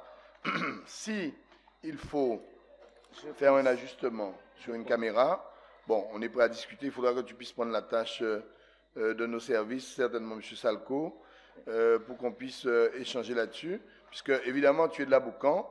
Si tu dis ça, c'est que tu as une certaine expérience de ton quartier. Donc, peut-être qu'il faudra voir. Alors, attention, n'oubliez pas que les caméras en question ont une vue en ligne droite de 1000 mètres. Ça veut dire que les caméras en question sont capables de capter une image à 1000 mètres et de la rendre complètement lisible. Donc, vous pouvez peut-être voir un point, et ce point-là peut être... le point en question, la caméra peut filmer le point dont tu parlais. Tu vois ce que je veux te dire? Non, tu as compris? S'il est placé près du terrain. Oui, mais avec Dieu. Par contre, là, il est placé, on ne va pas mettre moins de ça. Mais si vous voulez, crier Salco, Ginette, et mettez la caméra là-bas. Ah bah bon, moi, mais nous on crèche. Mais tout le centre commercial, ils ont plié tout ça par là. C'est ça, je ne comprends pas. Tout a été plié par là. Il n'y a pas le centre commercial. Alors, Collège Barada, par derrière. Rond-point, rue de la Poste, école, arrêt bus. Non, mais c'est le chemin du truc, alors, parce que là, c'est devant, et le chemin des... On est quand même sur des bâtiments publics. Hein. Le centre commercial, est-ce que ce n'est pas privé? Ben, c'est peut-être privé, le centre commercial est privé. Le parking du centre commercial est privé. Logiquement, je pense qu'il y a... Bon, écoute, on ne va pas perdre trop de temps. On s'en occupe, Ginette. Je pense que c'est pour ça. C'est parce que le centre commercial est privé. Bien, est-ce qu'il y a des questions sur ce dossier, ma foi, assez intéressant pour notre ville? Monsieur Hilaire, qui va nous dire pourquoi des bonnes n'est pas sous surveillance. Eh oui, monsieur le maire, tout à fait. Tu as raison. Alors, moi, je constate qu'on a le rond-point de la Boucan qui a déjà des caméras de route de Guadeloupe. qui font un excellent travail hein, déjà. Pourquoi mettre une caméra au point de la Boucan? Pourquoi ne pas le mettre chez Ginette, comme elle a dit tout à l'heure? Pas chez moi, pas chez moi. Et un mixte 2, pourquoi 2 caméras dans ce même établissement? Pourquoi ne pas mettre une caméra à Desbonnes? Comme on sait que Desbonnes, c'est l'entrée de Sainte-Rose, en sortant d'hier. Et nos gens, la caméra qui se trouve à Duzer, à Madame, pourquoi ne pas la mettre à nos gens, à l'entrée de Sainte-Rose, vers l'ouest? Alors, mon cher Joël, Voilà. comme je te l'ai dit la dernière fois, mettre des caméras, c'est pas un cadeau. C'est pas quelque chose de bien quand on met des caméras. Parce que les gens n'aiment pas être surveillés. En général, là, on met des caméras, c'est là où il y a des problèmes, mais ça se passe bien à Desbonnes. À Desbonnes, il n'y a pas de souci. Non? Bon, alors moi, je veux bien qu'on puisse étudier la question, mais on est sur des secteurs. D'abord, vous avez remarqué que pour beaucoup, c'est des secteurs qui sont en territoire politique de la ville. D'accord? Aboucan, Le Beau, qu'est-ce qu'il y a encore? Ouais, Le Beau, tout ça, voilà. C'est les deux secteurs essentiels. On aurait pu aller à Viard aussi, hein. Bon, on n'est pas allé, mais on aurait pu arriver jusqu'à Viard. Belle, tout ça. C'est des zones qui sont d'abord en territoire politique de la ville, donc éligibles au titre de certaines recettes. Bon. Maintenant, le débat, il est ouvert. Si on estime que nous avons des zones qui sont dangereuses hors de ce périmètre, bon, nous, ce qu'on identifie comme zone problématique à Sainte-Rose, c'est Le Beau, avec ses annexes, Sainte-Marie, et Viard, enfin jusqu'à Viard, en passant par Bébel, et puis la Boucan. Maintenant, bon, s'il y a un vrai débat sur ça, on peut y aller, on peut en parler. Bon, mais de là à mettre tout Sainte-Rose sous vidéo, si vous devez suivre, bon. Il faut qu'on en parle. Il faut qu'on en parle. Il faut qu'on en parle. Mais enfin, ce qu'on fait là est déjà assez extraordinaire, parce que toutes les zones qui sont sensibles sont identifiées. Ok, bon, en tout cas, Joël, t'inquiète pas, j'ai bien entendu, parce que c'est la deuxième fois que tu me le dis. Donc, je vais mener une réflexion sur le sujet, pour qu'on soit un peu... Alors, il y a une possibilité aussi, hein, j'y réfléchis, j'y pense. La route de Desbonnes, c'est une route qui est départementale. On peut peut-être envisager, avec le département, d'en poser quelques-unes, pourquoi pas. Et ça pourrait permettre de dédouaner la ville de ce projet-là. Ouais, c'est pas une mauvaise idée. On va y penser. Ok. Pareil, la région qui est sur les axes nationaux peut intervenir aussi. Mais enfin, bon, je crois que quand même, le réseau national est déjà bien couvert. Hein. Quand je dis réseau national, je parle de route nationale, est déjà bien couvert en caméra. Hein. Bon, voilà, ok. Est-ce qu'il y a d'autres questions? Juste une remarque quand même. Hein. On est en train de délibérer sur un projet de vidéosurveillance sur 21 caméras avec un coût financier. Mais la délibération n'oblige pas le maire à mettre les caméras là où c'est indiqué. On vous dit c'est un travail qui a été réalisé et on fait ce choix-là. Mais quelque part, j'ai envie de dire, si on a l'ambition de bien couvrir Sainte-Rose, ça peut se gérer autrement, en demandant à l'adjoint à la sécurité plus au responsable de la police municipale de voir avec la gendarmerie s'il peut faire des ajustements avant de poser les caméras. Ça, c'est préconisé. Le mot, c'est préconisé. Les lieux sont préconisés. Après, comme je vous dis, on a un ajustement qui va être fait. Mais, ceci dit, je vous dis déjà que ces lieux-là ont été préconisés par les services de police et de gendarmerie. Donc, ça veut dire que c'est lié aussi aux faits qui sont repérés sur le territoire. Donc, ce n'est pas fait par hasard quand même. D'accord? Bien, alors, est-ce qu'il y a d'autres questions, mes chers collègues, pour clôturer ce sujet? Marc, vas-y. Oui, tu as bien dit que ce sont les zones prioritaires hein, qui sont en QPV, dont les caméras devraient être apposées principalement. Je n'ai pas vu Sainte-Marie. C'est pas marqué? Si c'est pas marqué, c'est une erreur. Hein?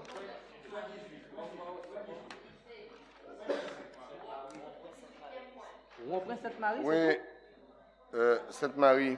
Alors, quand vous voyez rond-point, rassurez-vous. Vous pensez que c'est... Quoi? C'est tout, la route nationale de cette Non, attends. Tu as bien compris ça, Henri. Il ne faut pas se tromper sur la sémantique. D'ailleurs, je ne sais plus qui a dit ça tout à l'heure, c'est toi qui disais que le pont de la Boucan, par exemple, le rond-point du pont de la Boucan, il est couvert en caméra. Donc, on ne va pas mettre une caméra là, c'est clair. Donc, il y a des ajustements à faire. Certainement, cette caméra-là, elle sera plus à l'entrée de Brada que pour servir le rond-point de la Boucan. Pareil, quand on te met Sainte-Marie, rond-point Sainte-Marie, ça veut dire en gros qu'on va installer une caméra qui aura une vue sur nos routes. On n'a pas l'intention de mettre une caméra pour surveiller la nationale. Ça, c'est le travail de Jim Lapin et tout ça au conseil régional. Nous, on va s'occuper de nos territoires, de nos routes qui sont communales. Tu as complètement raison. Et d'ailleurs, ça m'inquiétait quand tu as dit ça parce que je n'avais pas tout lu. Mais c'est bien là. Mais enfin, on a... Le lycée aussi est couvert en caméra. Donc, en fait, c'est vraiment à l'intérieur. Et comme je dis, après, tout est une question de budget. Hein. On peut toujours allonger une caméra ou deux. On a l'autorisation d'installer les caméras. L'autorisation que nous avons, c'est une autorisation d'installer un système de vidéosurveillance sur la ville de Sainte-Rose. Donc, ça veut dire que, bon, nous, on peut modifier en fonction, renvoyer des plans nouveaux pour dire que nous ajustons notre aménagement. À la limite, si je peux me permettre, monsieur le maire, on n'aurait même pas dû avoir la liste. Oui, mais c'est pour donner une idée, mais je comprends ce que tu Pourquoi dis. je vous dis ça? On peut mettre des caméras factices n'importe où. Qui c'est qui saura si c'est une caméra factice? Il y a des radars qui ne flashent pas. Oui, bien sûr, bien sûr. Enfin, qui flashent, mais qui ne... Mais, pour le moment, tout cela nous remet la factice. Raison ça. Non, mais il faut qu'on aille doucement sur cette question et ne pas faire de cette opération comme si tout Sainte-Rose est dangereux, il faut couvrir tout Sainte-Rose. Parce que, attention à l'impact de ça sur la population. Hein. Attention. Hein. Non, mais voilà. C'est pour ça que je dis que, bon, aujourd'hui, les lois sur l'image sont extrêmement sévères et c'est pour ça que n'importe qui ne peut pas comme ça arriver et puis dire qu'elle met des caméras en vidéosurveillance. C'est un process qui est très lourd parce que la caméra, lorsqu'elle pivote sur elle-même, elle doit, à chaque fois qu'elle rencontre une maison, la flouter. Sauf si, par demande d'un juge ou de je ne sais pas quoi, qu'on demande effectivement d'ouvrir ces images-là. Et là, c'est différent. Parce que ce n'est pas parce qu'on floute qu'on ne voit pas. C'est-à-dire que, bon, celui qui regarde ne voit pas, mais il y a moyen d'activer l'image si d'aventure il y avait un besoin judiciaire. Bon, voilà. En tout cas, je pense que c'est une bonne chose pour la ville. Si la caméra est installée devant votre salle d'eau, en face de votre maison dans la salle d'eau, vous voyez bien qu'il y aura un problème.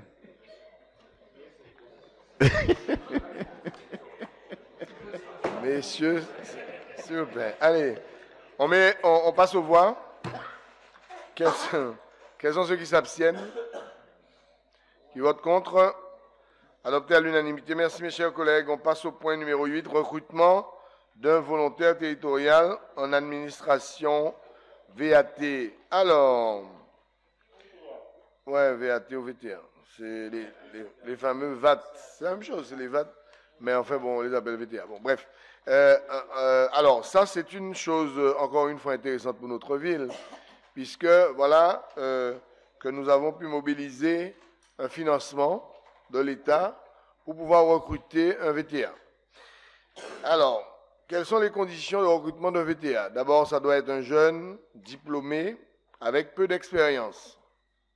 D'accord? Cette personne-là est là pour 1 an dans la collectivité et peut-être missionné dans un service quelconque que nous décidons avec l'appui, effectivement, d'un responsable ou de plusieurs responsables.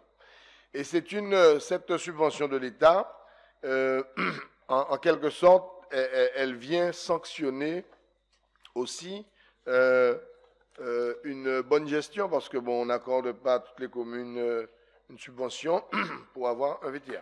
D'ailleurs, je vous informe également que nous pourrions recevoir, à partir de l'année prochaine, des jeunes en stage venant de grandes écoles de France, puisque nous avons été recommandés en la matière. Et donc, certainement que nous aurons quelques jeunes qui vont venir chez nous pour faire leur stage, venant des grandes écoles de Paris ou d'ailleurs.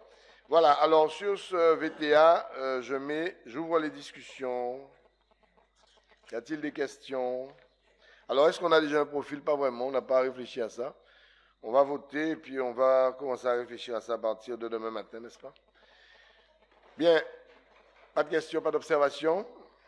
Je mets aux voix quels sont ceux qui s'abstiennent ou qui votent contre. Adopté à l'unanimité. Merci mes chers collègues. Le point suivant est le point numéro 9 et il concerne donc la délibération rectificative du 22 mars concernant les ventes ou achats immobiliers par acte authentique ou en la forme administrative. Alors, Madame Fréchou, venez me voir, ce sera l'occasion pour moi de vous présenter. Donnez-vous la peine. Alors, je voudrais, avant de présenter ce point, vous présenter Madame Fréchou, Sonaria, de son prénom, qui est nouvellement recrutée chez nous depuis quelques semaines. Madame Fréchou va se présenter tout à l'heure en 2 minutes, mais enfin, elle est donc à la direction du service de l'urbanisme, parce que nous avons opéré à quelques changements au niveau de ce service. Et donc, Madame Fréchou va assurer désormais la direction de ce service. Je lui laisse la parole pour qu'elle puisse se présenter avant que nous revenions au conseil municipal. Enfin, au point du conseil. Oui. Bonsoir à tous. Comme le maire l'a précisé, je suis mademoiselle Sonaria Fréchou, donc urbaniste de formation. Donc, j'ai débuté ma carrière au sein d'établissements publics fonciers, locaux et d'État, donc en Guadeloupe et en Guyane. Donc, j'ai été ravie d'intégrer la collectivité de Sainte-Rose pour amorcer ou accélérer les opérations de régularisation foncière, entre autres. Bravo, merci ma chère Sonaria et bienvenue chez nous. Et je disais tout à l'heure en boutade que au niveau du service foncier, ça n'allait pas et ça va toujours pas. Parce que ce matin, on a fait une petite séance de travail pour recadrer un petit peu tout le monde, parce que bon, c'est vrai que lorsqu'on change les habitudes, eh bien, certaines personnes peuvent être un peu déconcertées ou peuvent avoir du mal à absorber les impacts d'une nouvelle gouvernance.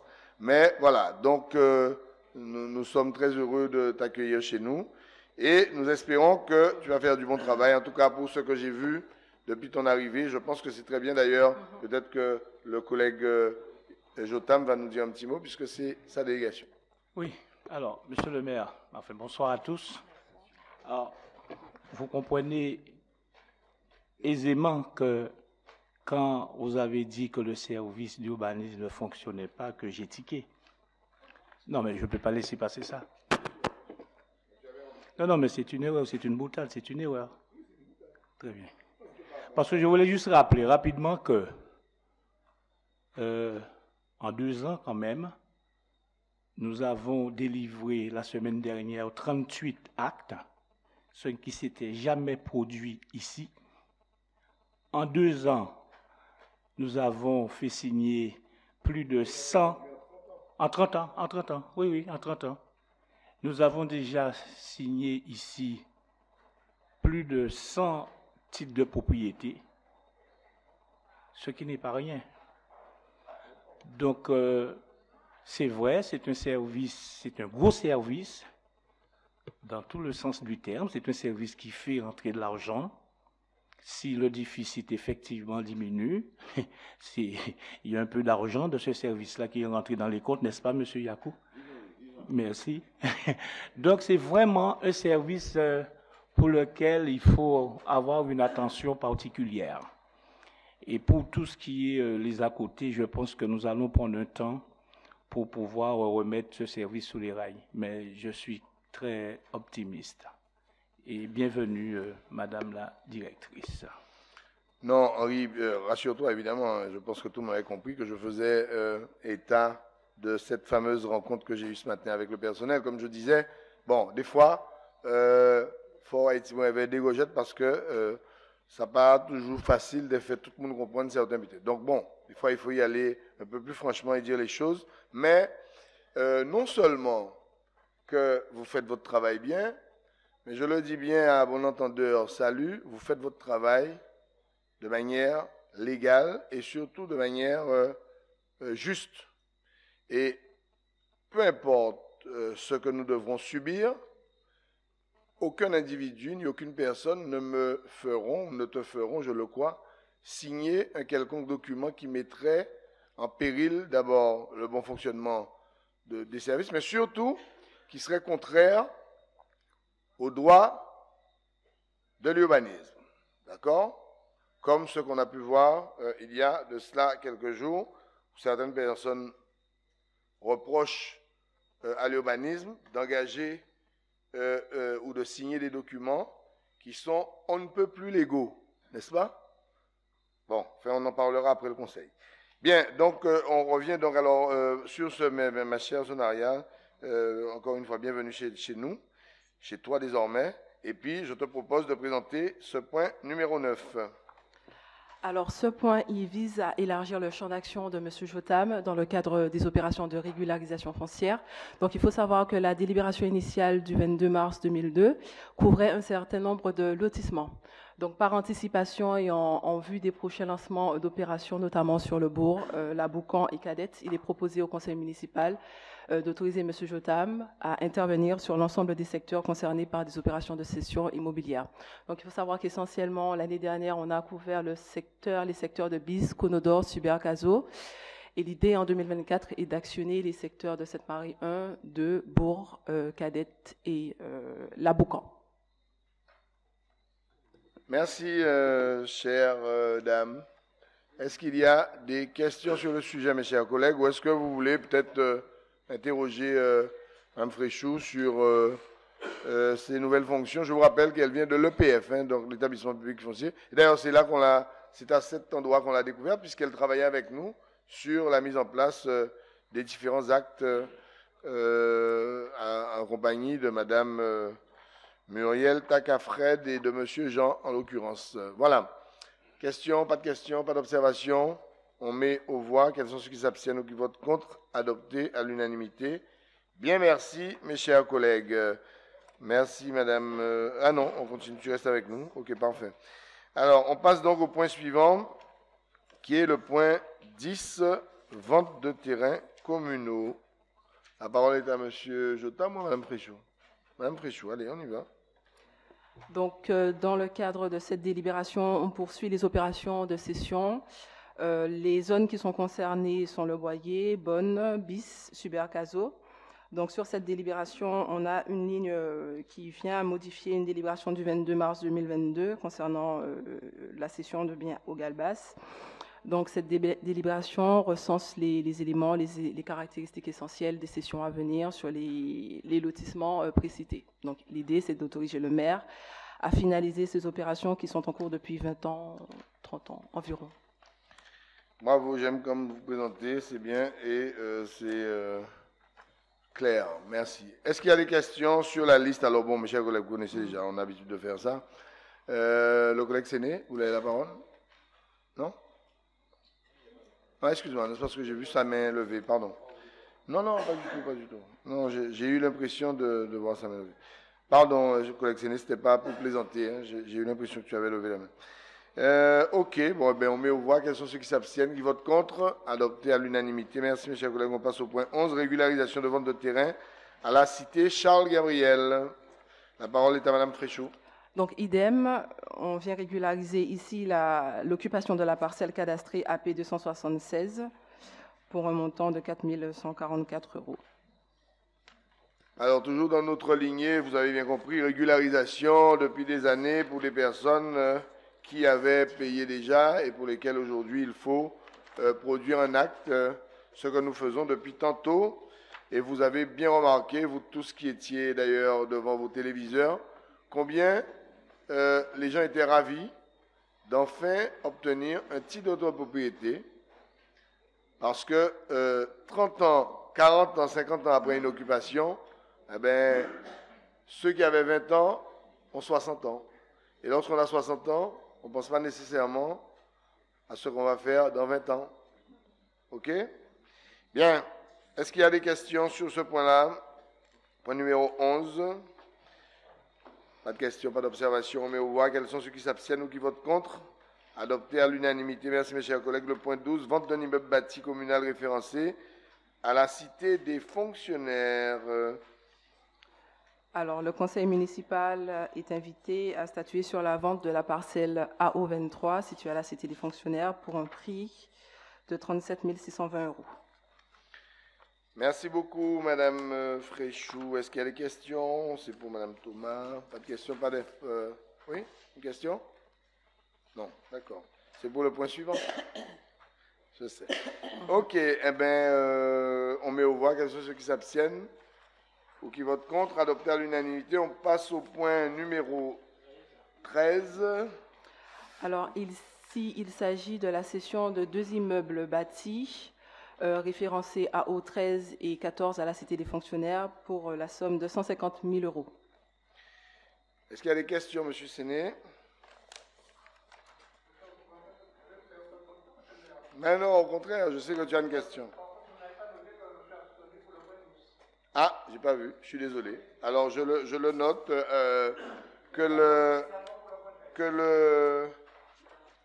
par la comptabilité, que le secrétariat puisse prendre en compte que monsieur...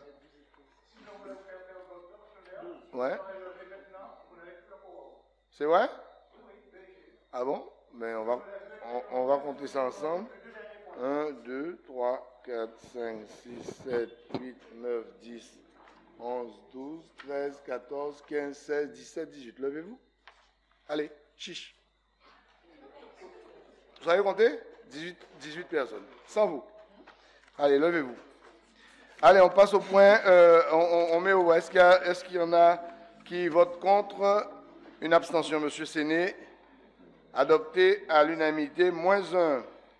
On passe au point 14.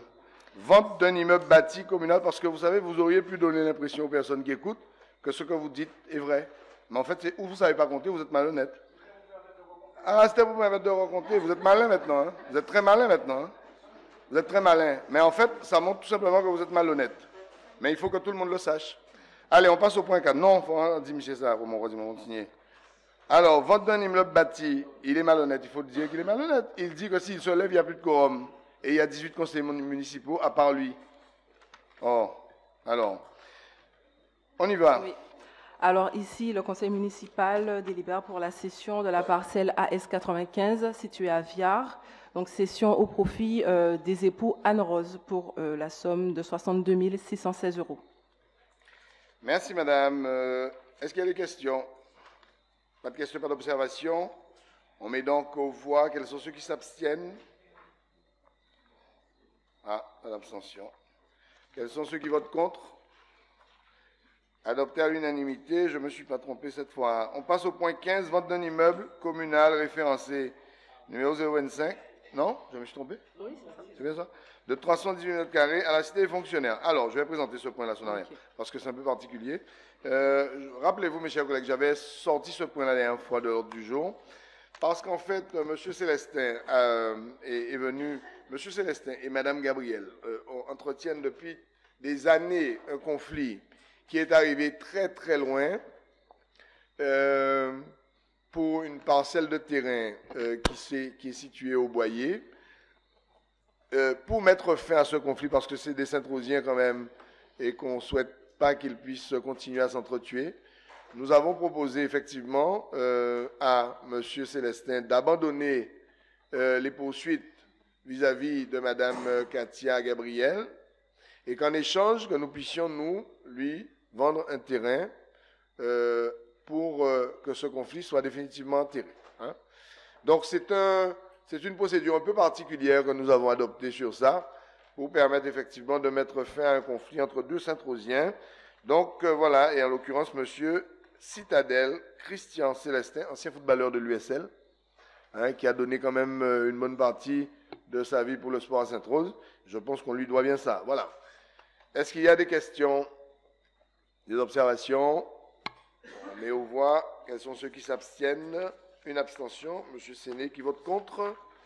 Adopté à l'unanimité, -1, moins une abstention. On passe au point numéro 16. avis sur les ouvertures dominicales. Merci, Madame Fréchou. Et encore une fois, bon travail avec nous. Je n'ai aucun doute sur le fait que vous y arriverez. On passe donc au point 16, avis sur les ouvertures dominicales. Qui présente ça? Monsieur Mévalé. Non, qu'est-ce que je raconte, monsieur? Monsieur Petchimoutou. Pardon, Marcus. Non, c'est parce que c'est Marcus aussi. Voilà. Je me disais, pourquoi j'ai fait ce lapsus? Parce que c'est marrant. Lapsus. Monsieur Petchimoutou, allez, on y va. Ben, c'est un point économique, hein? C'est sur les ouvertures dominicales des magasins du territoire.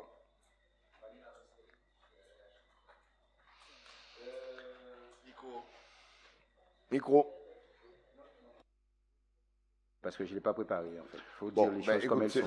C'est pas compliqué. C'est effectivement pour permettre, c'est un avis à donner pour l'ouverture des magasins le 24 et le 31 décembre de cette année, tout simplement. Et c'est pour ça que je t'ai dit de le présenter, parce que c'est dans le cadre de l'égalité des chances économiques. Donc, on doit donner un avis sur ces ouvertures. Et donc, il est proposé effectivement d'émettre un avis favorable à l'ouverture de ces magasins le 24 et le 31 pour permettre, bien évidemment, aux Saint-Rosiens, mais aussi aux personnes qui le souhaitent, de pouvoir y accéder. Et puis pour ces commerçants, de travailler un jour où leur chiffre d'affaires est quand même très intéressant. Voilà. Est-ce qu'il y a des questions sur le sujet? Les horaires, par contre, je ne les ai pas, mais bon, je crois qu'il y a une réglementation sur les horaires aussi. Hein. Ouais, je ne sais pas laquelle, mais je sais qu'il y a une réglementation, mais je ne sais pas. Enfin, nous ça s'arrête, les horaires, ça ne dépend pas de nous, mais l'avis, en tout cas, favorable est nécessaire. En gros, si on donne un avis défavorable, il y a peu de chances qu'il puisse ouvrir. Alors, vous avez bien compris que c'est des magasins qui ne sont pas tous les jours ouverts le dimanche. Hein. Je parle de Carrefour, de machin, etc. Bon. OK. Est-ce qu'il y a des questions? Pas de questions, pas d'observations. On met au voix quels sont ceux qui s'abstiennent ou qui votent contre, adopter à l'unanimité. Merci, mes chers collègues. Je voudrais, avant que vous puissiez partir, vous donner quelques explications très rapidement, parce que certaines vidéos ont circulé sur les réseaux sociaux, et je pense qu'il faut faire quelques éclaircissements, parce que c'est tellement facile de dire des bêtises, et tellement difficile de les corriger, où on a entendu à un moment un certain monsieur Nestor dire que qu'il y aurait une forme en gros de trafic ou au niveau du service de l'urbanisme. Alors, je vais très rapidement, en 5 minutes, parce que je n'ai pas l'intention de traîner sur ça, vous faire une petite genèse de cette histoire-là. D'abord, il y a un conflit, vous le savez tous, entre M. de Jaham et le syndicat des agriculteurs de Daubin. Conflit qui dure, ma foi, depuis des années. Conflit qui a souvent été l'objet de perturbations pour le conseil municipal de Sainte-Rose. Conflit qui a été l'objet de perturbations pour les portes de la mairie. Conflit qui a été l'objet de perturbations pour le bon fonctionnement de la ville. Bref, j'en passe et des meilleurs. Ça fait des années que la plaisanterie dure. Qu'est-ce qui est en cause réellement? Les titres de propriété de M. de Jaham. D'accord? Le syndicat considère, et ce que je dis est extrêmement important, et j'espère que toutes les personnes qui sont concernées par ce conflit-là entendront cela ou se le feront dire. Ce conflit qui oppose donc M. de Jaham à ces personnes dure depuis des années. Il est question de propriété, de contestation des titres de propriété de M. de Jaham. Jusqu'à nouvel ordre, la ville de Sainte-Rose n'a aucun moyen ni de contester les titres de propriété de M. de Jaham, ni de dire s'ils sont valables ou pas valables, puisque nous ne sommes ni notaires, ni juges, ni procureurs, ni avocats, ni quoi que ce soit. Nous nous contentons simplement, nous au service de l'urbanisme, de constater par les services du cadastre, par les services légaux de l'urbanisme en Guadeloupe, de constater la propriété de X, Y ou Z. Pour le moment, en ce qui concerne M. de Jaham, les terrains qui sont concernés par ces conflits sont, en tout cas, propriété de M. de Jaham. Ça, c'est une contestation. Les contestations ne valent pas droit. D'accord? Donc, jusqu'à aujourd'hui, par intimidation, et je dis bien par intimidation, ce conseil municipal s'est retrouvé souvent à genoux pour pouvoir recevoir des personnes parce qu'ils envahissaient cette salle et qu'il imposait à l'exécutif précédent de discuter avec eux, moi, il n'est pas question que je parle avec des personnes qui envahissent ici. Ici, alors, je ne prétends pas être quoi que ce soit d'extraordinaire. D'ailleurs, nous sommes tous ici au même titre. Il y a juste quelqu'un qui est un manager, c'est tout, qui est maire, mais sinon, nous sommes tous élus de la même manière. Ce sont des conseillers municipaux. Les gens qui viennent s'asseoir ici, soit ils sont autorisés, soit ils sont élus. Et pour être élu, il faut être élu par le peuple. D'accord? Toutes les personnes qui sont ici, malgré les conflits que nous avons, malgré les discussions qui peuvent être houleuses, etc., toutes les personnes qui sont là ont gagné leur place. Elles ont gagné leur place parce qu'elles ont été élues par le peuple de Sainte-Rose, n'est-ce pas? Mais je ne peux pas accepter que des personnes viennent comme ça, rentrent, et puis s'assoient ici, et pensent qu'en se mettant ici, là, qu'ils vont penser une seule seconde que ça va m'imposer à discuter avec eux. Jamais de la vie. Et je le dis encore, aucun individu qui viendra s'asseoir ici pour demander que l'on puisse discuter avec lui, si ce n'est pas nous qui l'invitons à venir ici, fera l'objet d'un refus de toute forme de discussion. Il faut respecter les gens, il faut respecter les élus, qu'ils soient de la majorité ou de l'opposition, et il faut respecter les Saint-Rosiens. Ça, c'est la première chose. La deuxième chose, donc, vous avez remarqué que comme ils se sont assis là, moi j'étais obligé de sortir de là, et voilà. En plus, ils sont menaçants, pour ne pas dire autre chose. Bref. La deuxième chose, c'est que j'ai proposé à ces messieurs, et ce que je veux dire est extrêmement important, j'ai proposé à ces messieurs d'engager des discussions avec les services de l'État, avec M. De Jam, avec le conseil départemental, avec le conseil régional si nécessaire, et il y a un complice qui est parti, il est parti. Il est où, M. Lapin? Il faut qu'il prenne ses responsabilités. Hein? Il est où? Il est parti. Bon. J'ai proposé à ces messieurs de prendre la tâche de la région, du département, de l'État, et de tenter d'acheter ces terrains. Je dis bien de tenter d'acheter ces terrains sur la parcelle concernée pour les remettre gracieusement à la disposition de ces grands agriculteurs. Ils m'ont répondu négatif, en aucun cas. Et je le dis bien, il y a une caméra devant moi, donc je suis attaquable potentiellement. Ces messieurs m'ont dit qu'on ne peut pas discuter avec M. De Jam parce qu'il n'est pas propriétaire. Voilà ce qu'ils m'ont répondu. Alors comment voulez-vous que moi, petit Adrien Baron que je suis, que je puisse décider que M. De Jam n'est pas propriétaire de ces terres? Comment voulez-vous que je puisse demander à des conseillers municipaux ici présents de signer ou de s'engager sur des documents qui, dans le passé, d'ailleurs, on s'est engagé sur plein de trucs qui étaient complètement du n'importe quoi à l'époque, simplement pour faire plaisir à certaines personnes. Mais moi, ici, il est hors de question pour moi de faire ça. Je me suis engagé avec vous sur une délibération. Elle est extrêmement claire, d'accord? Je l'ai là, je peux vous en donner lecture. Après discussion, article 1, demande au maire de faire application des articles 40 du Code pénal de procédure. Ça veut dire que, bon, eh bien voilà, on m'a communiqué des éléments. Je ne sais pas s'ils sont vrais, s'ils sont faux. Je les ai communiqués au procureur. Ça a été fait, d'accord? 2 fois au lieu d'une, n'est-ce pas? Avec les tampons du procureur, du parquet. Et il y a eu un problème sur le premier document parce que le parquet ne retrouvait pas le document, etc. Je l'ai renvoyé à titre personnel et j'ai demandé à la police, pour qu'il n'y ait pas d'ambiguïté, de ne pas l'envoyer par courrier, mais de l'envoyer par pli, et la police est allée déposer ce pli au parquet. Donc voilà ça sur lequel nous sommes engagés. Autorise, alors, toujours dans la délibération que nous avons prise, autorise le maire à saisir le greffe du tribunal de commerce pour lui demander une enquête approfondie, objective et équitable sur la question de l'existence ou pas de l'entreprise de M. De Jam. Alors, moi, lorsqu'on me dit que l'usine de Comté n'existe pas, je veux bien, parce que je pense effectivement que l'usine de Comté n'existe pas, mais l'usine de Comté, ce n'est pas une entreprise. L'usine de Comté, ce n'est pas une entreprise. Vous avez des structures qui cessent de vivre, et pourtant, les entreprises continuent à vivre. Donc moi, je ne suis pas le tribunal de commerce pour décider si M. De Jam et son entreprise vit ou ne vit pas. Ce n'est pas mon travail, ça. Et ce n'est pas M. Jotam non plus qui pourra le faire. Bon. Et enfin, n'opérer à aucune modification du plus sur les parcelles concernées par le conflit jusqu'à nouvelle délibération. Parce que ces messieurs, à un moment, disent que, bon, eh bien voilà, alors je n'ai pas regardé toute la vidéo parce que ça m'agaçait un peu, mais enfin j'espère qu'ils vont m'entendre là, ils vont bien comprendre. Ces messieurs disent à un moment qu'ils me donnent 15 jours, n'est-ce pas, pour pouvoir, je ne sais pas quoi, signer je ne sais quoi, puisqu'ils vont me dénoncer parce qu'ils auraient vu que j'aurais été dans une combine quelconque.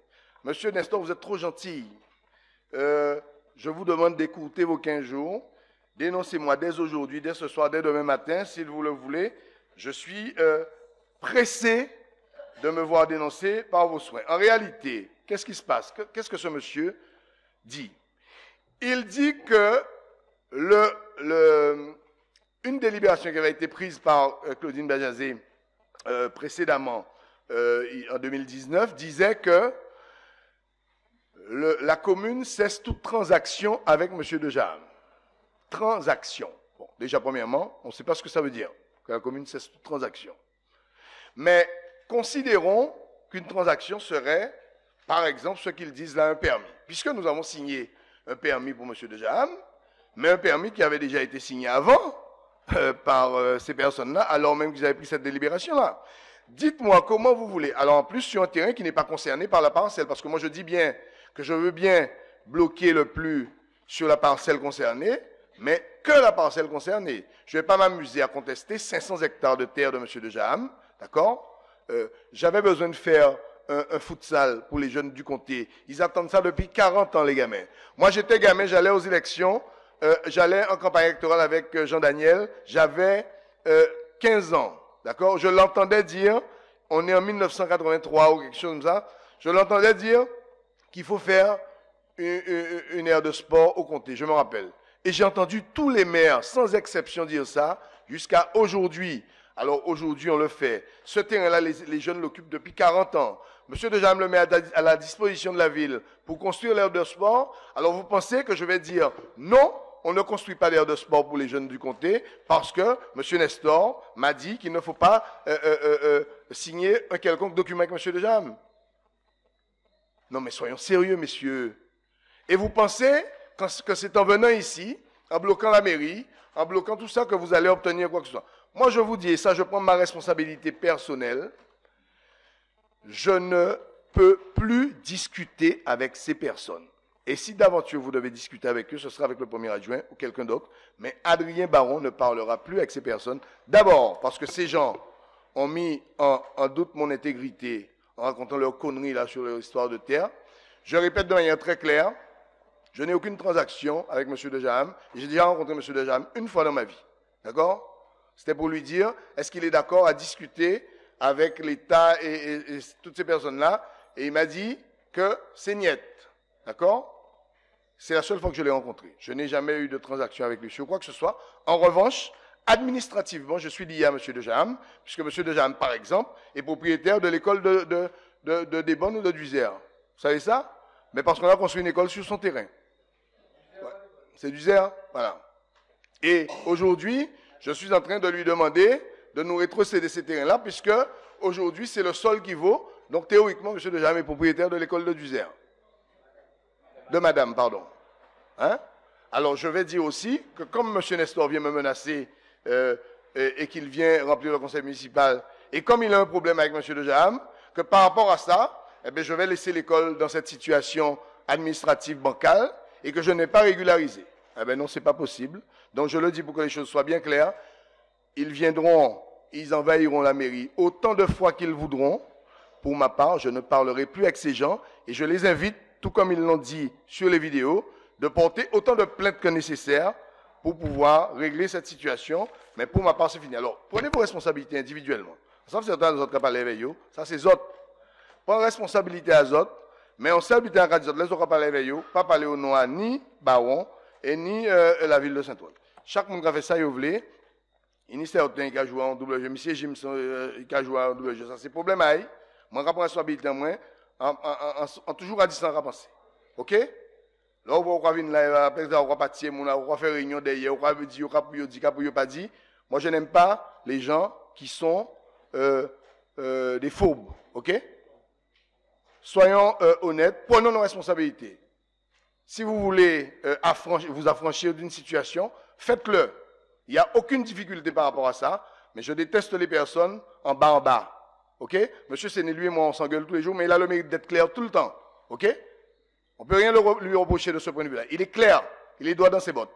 Il dit ce qu'il a à dire et il le fait clairement. Mais les gens qui sont visqueux, je ne supporte pas les visqueux. Bon. Bien, voilà, c'est ce que je voulais vous dire. Si je peux ajouter, non, pas vicieux, visqueux. J'ai bien dit visqueux. Si je peux ajouter, le premier adjoint. Glissant, si vous préférez. Le premier adjoint au maire ne va pas non plus accepter de recevoir cette délégation du syndicat, ni l'adjoint en charge de l'urbanisme. Et puis c'est quoi ces histoires de menaces là? De menaces physiques? Qu'est-ce que ça veut dire ça? Alors, ou bien faut tout le monde courir, ou bien tuer tout le monde, ou bien... Mais c'est quoi cette histoire? Non mais il faut être sérieux. Moi, il y a des gens que je rencontre aujourd'hui qui me disent, ouais, faut faire attention à ouais, Jean-Luc Nestor, il dit. Mais mon cher ami, mais ça, on y a fait. Soyons sérieux quand même. On peut pas, et puis ces gens-là, vous savez quoi, ont besoin de personnes pour leur servir de bouc émissaire. Aujourd'hui, ils ont décidé que ce sont les élus qui sont responsables de leur tracas. Donc, comme ils ne sont pas en capacité de régler leurs problèmes avec de jam, donc ce sont les élus de Sainte-Rose qui sont leur souffre-douleur. Et c'est à cause des élus de Sainte-Rose qu'ils ont tous les problèmes du monde. Mais il faut arrêter la plaisanterie, là, quand même. Et en plus, c'est des gens que moi, j'aime bien.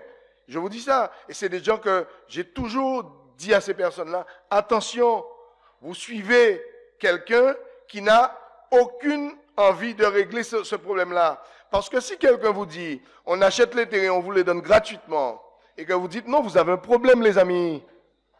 Et je mets M. Jean-Luc Nestor au défi de venir devant moi pour dire qu'il n'a pas dit ça. D'ailleurs, je crois qu'il a même dit à Joël Hilaire, avant-hier, lorsqu'il parlait, parce que j'ai vu l'enregistrement. Ces personnes-là considèrent qu'il n'y a aucune discussion de possible avec de jam, puisqu'il n'est pas propriétaire des terres. Sauf que le principe de propriété n'est pas établi par Adrien Baron, ni par Joseph Séné, ni par Henri Yakou, ni par je ne sais qui. Il est établi par des tribunaux. Donc lorsqu'on me mènera un jugement, on me dira qu'à compter d'aujourd'hui ou de demain, que M. de Jam n'est plus propriétaire de ces terres, et que le cadastre m'en fera notification, que les impôts m'en feront notification, bien à ce moment-là, je vais prendre acte. J'ai envoyé auprès du procureur tous ces éléments, d'accord? Le procureur, c'est quelqu'un d'impartial. Si le procureur avait remarqué qu'il y avait des délits dans ces éléments-là, il aurait réagi. Maintenant, on me menace de me mettre en prison, on me menace vous tous de vous mettre en prison, de ci, de ça. Bon, la plaisanterie va durer pendant combien de temps? Il faut arrêter. Bon, voilà. Bon, mes chers collègues, je voulais vous dire ça parce que plusieurs personnes m'ont appelé, presque paniqué, parfois certains d'entre eux, pour me dire, mais quand on fait, qui bien va signer, pas signer, etc. Mais évidemment qu'on n'a rien signé du tout. Je ne vais pas demander à M. Jotam de contredire la loi si on lui propose un permis qui est en bonne et due forme. Et d'ailleurs, on a essayé de le faire pendant un temps ici. Vous savez ce qu'on a récolté?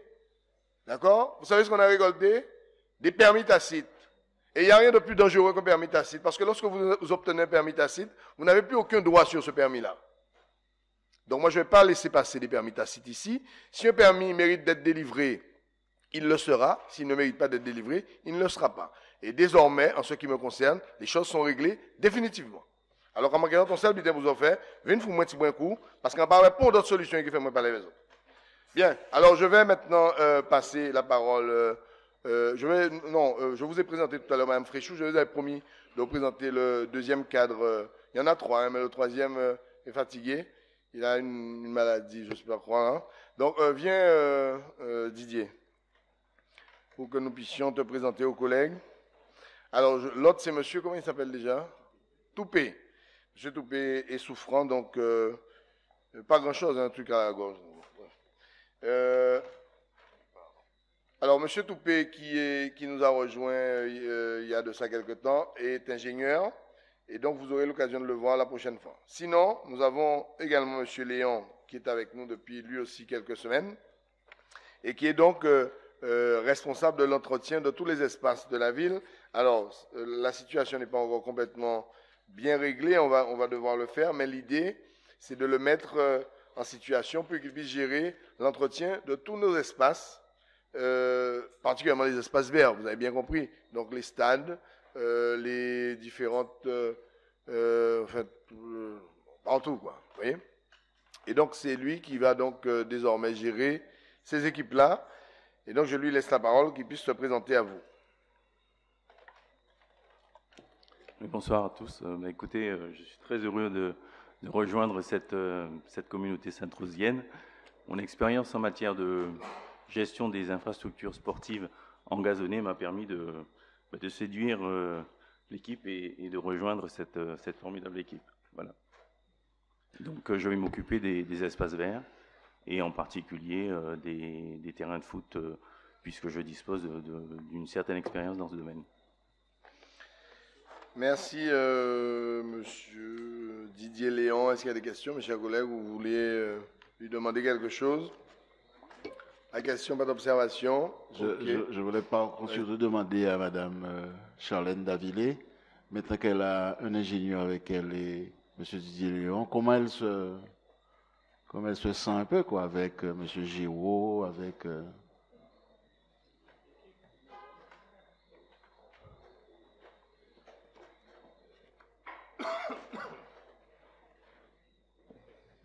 Alors effectivement, la direction des services techniques est enrichie de deux nouveaux recrutements, donc en les personnes de M. Léon et de M. Toupé.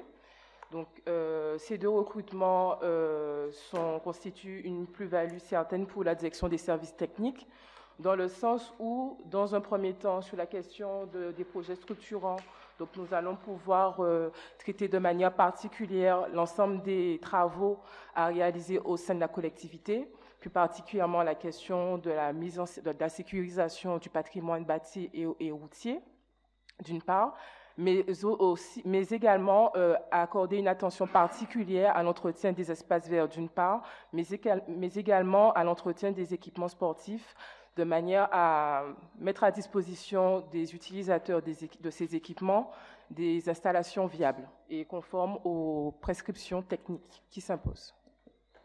Mais vous-même, comment vous... Alors pour moi, c'est une très bonne chose puisqu'effectivement, la direction des services techniques souffrait d'une carence en cadre, d'accord? Donc il est vrai que aujourd'hui, nous montons en compétence d'une part, mais nous pouvons aujourd'hui travailler en mode projet et penser moyen-long terme. Voilà. Bien, parfait. Merci, Madame Davillé. Et vous-même, vous n'avez rien à dire en tant que... Vous ne sentez pas plus légère, plus forte, plus... Mais elle a dit qu'elle est plus légère. Alors, bien, merci Didier. Et puis, bienvenue également chez nous, dans cette maison très conviviale, mais bien évidemment qui est quand même très sérieuse, parce que bon, on est quand même très exigeant dans cette collectivité, et on exige quand même que le travail soit bien fait. Alors, je voulais vous dire, mes chers collègues, avant de vous quitter, enfin, que nous puissions nous quitter dans cet hémicycle, que, bon, exceptionnellement, très exceptionnellement, on n'a jamais fait ça, mais c'est la première fois qu'on va le faire. Très exceptionnellement, alors je dis ça, mais est-ce que c'est bon? Où est-ce qu'elle est? C'est bon. Très exceptionnellement, on propose aux collègues un petit pot ce soir, hein, à la veille de Noël, puisque c'est certainement la dernière fois qu'on va se rencontrer au conseil municipal avant la nouvelle année. Donc, nous souhaitons partager un petit truc très léger, très minime. Et très honnêtement, collègue Séné, j'aurais souhaité que tu puisses rester, si tu as le temps, 5 minutes avec nous, pour prendre un petit pot, puisque, bon, c'est fait, je sais que, bon, pour les autres collègues, pour la plupart, ils vont rester, mais c'est fait pour échanger pendant 5 minutes. Et puis, bien évidemment, le personnel y est convié. J'espère qu'il y en aura pour tout le monde. Donc voilà. Et puis merci mes chers collègues et bonne soirée à vous. Et surtout, joyeux Noël à vous tous, puisque certains d'entre vous, on va peut-être pas se voir. Joyeux Noël. Et puis démarrez bien l'année et on aura l'occasion de se souhaiter les vœux pour l'année 2024. Monsieur le maire. Merci pour l'invitation, mais Pour je ne peux l'excellent. pas rester avec vous. Tu ne veux pas rester avec moi? Non, merci. Dommage, c'était honnête. Tu vois, à la différence, moi, c'était honnête.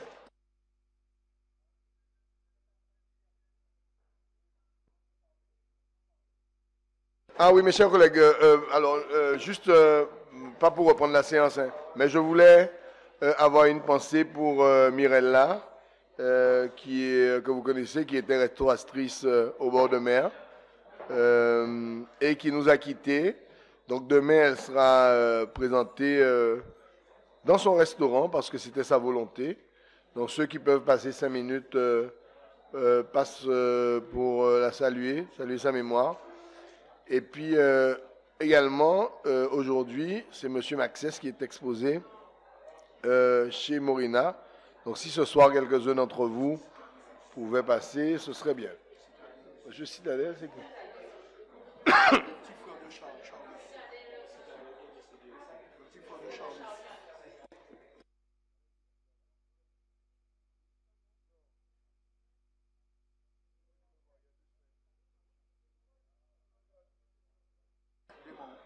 Et on me signale aussi également le décès de Claude Citadelle, qui était tout petit là et qui habitait à la cité fonctionnaire, enfin à la Grande Rocade.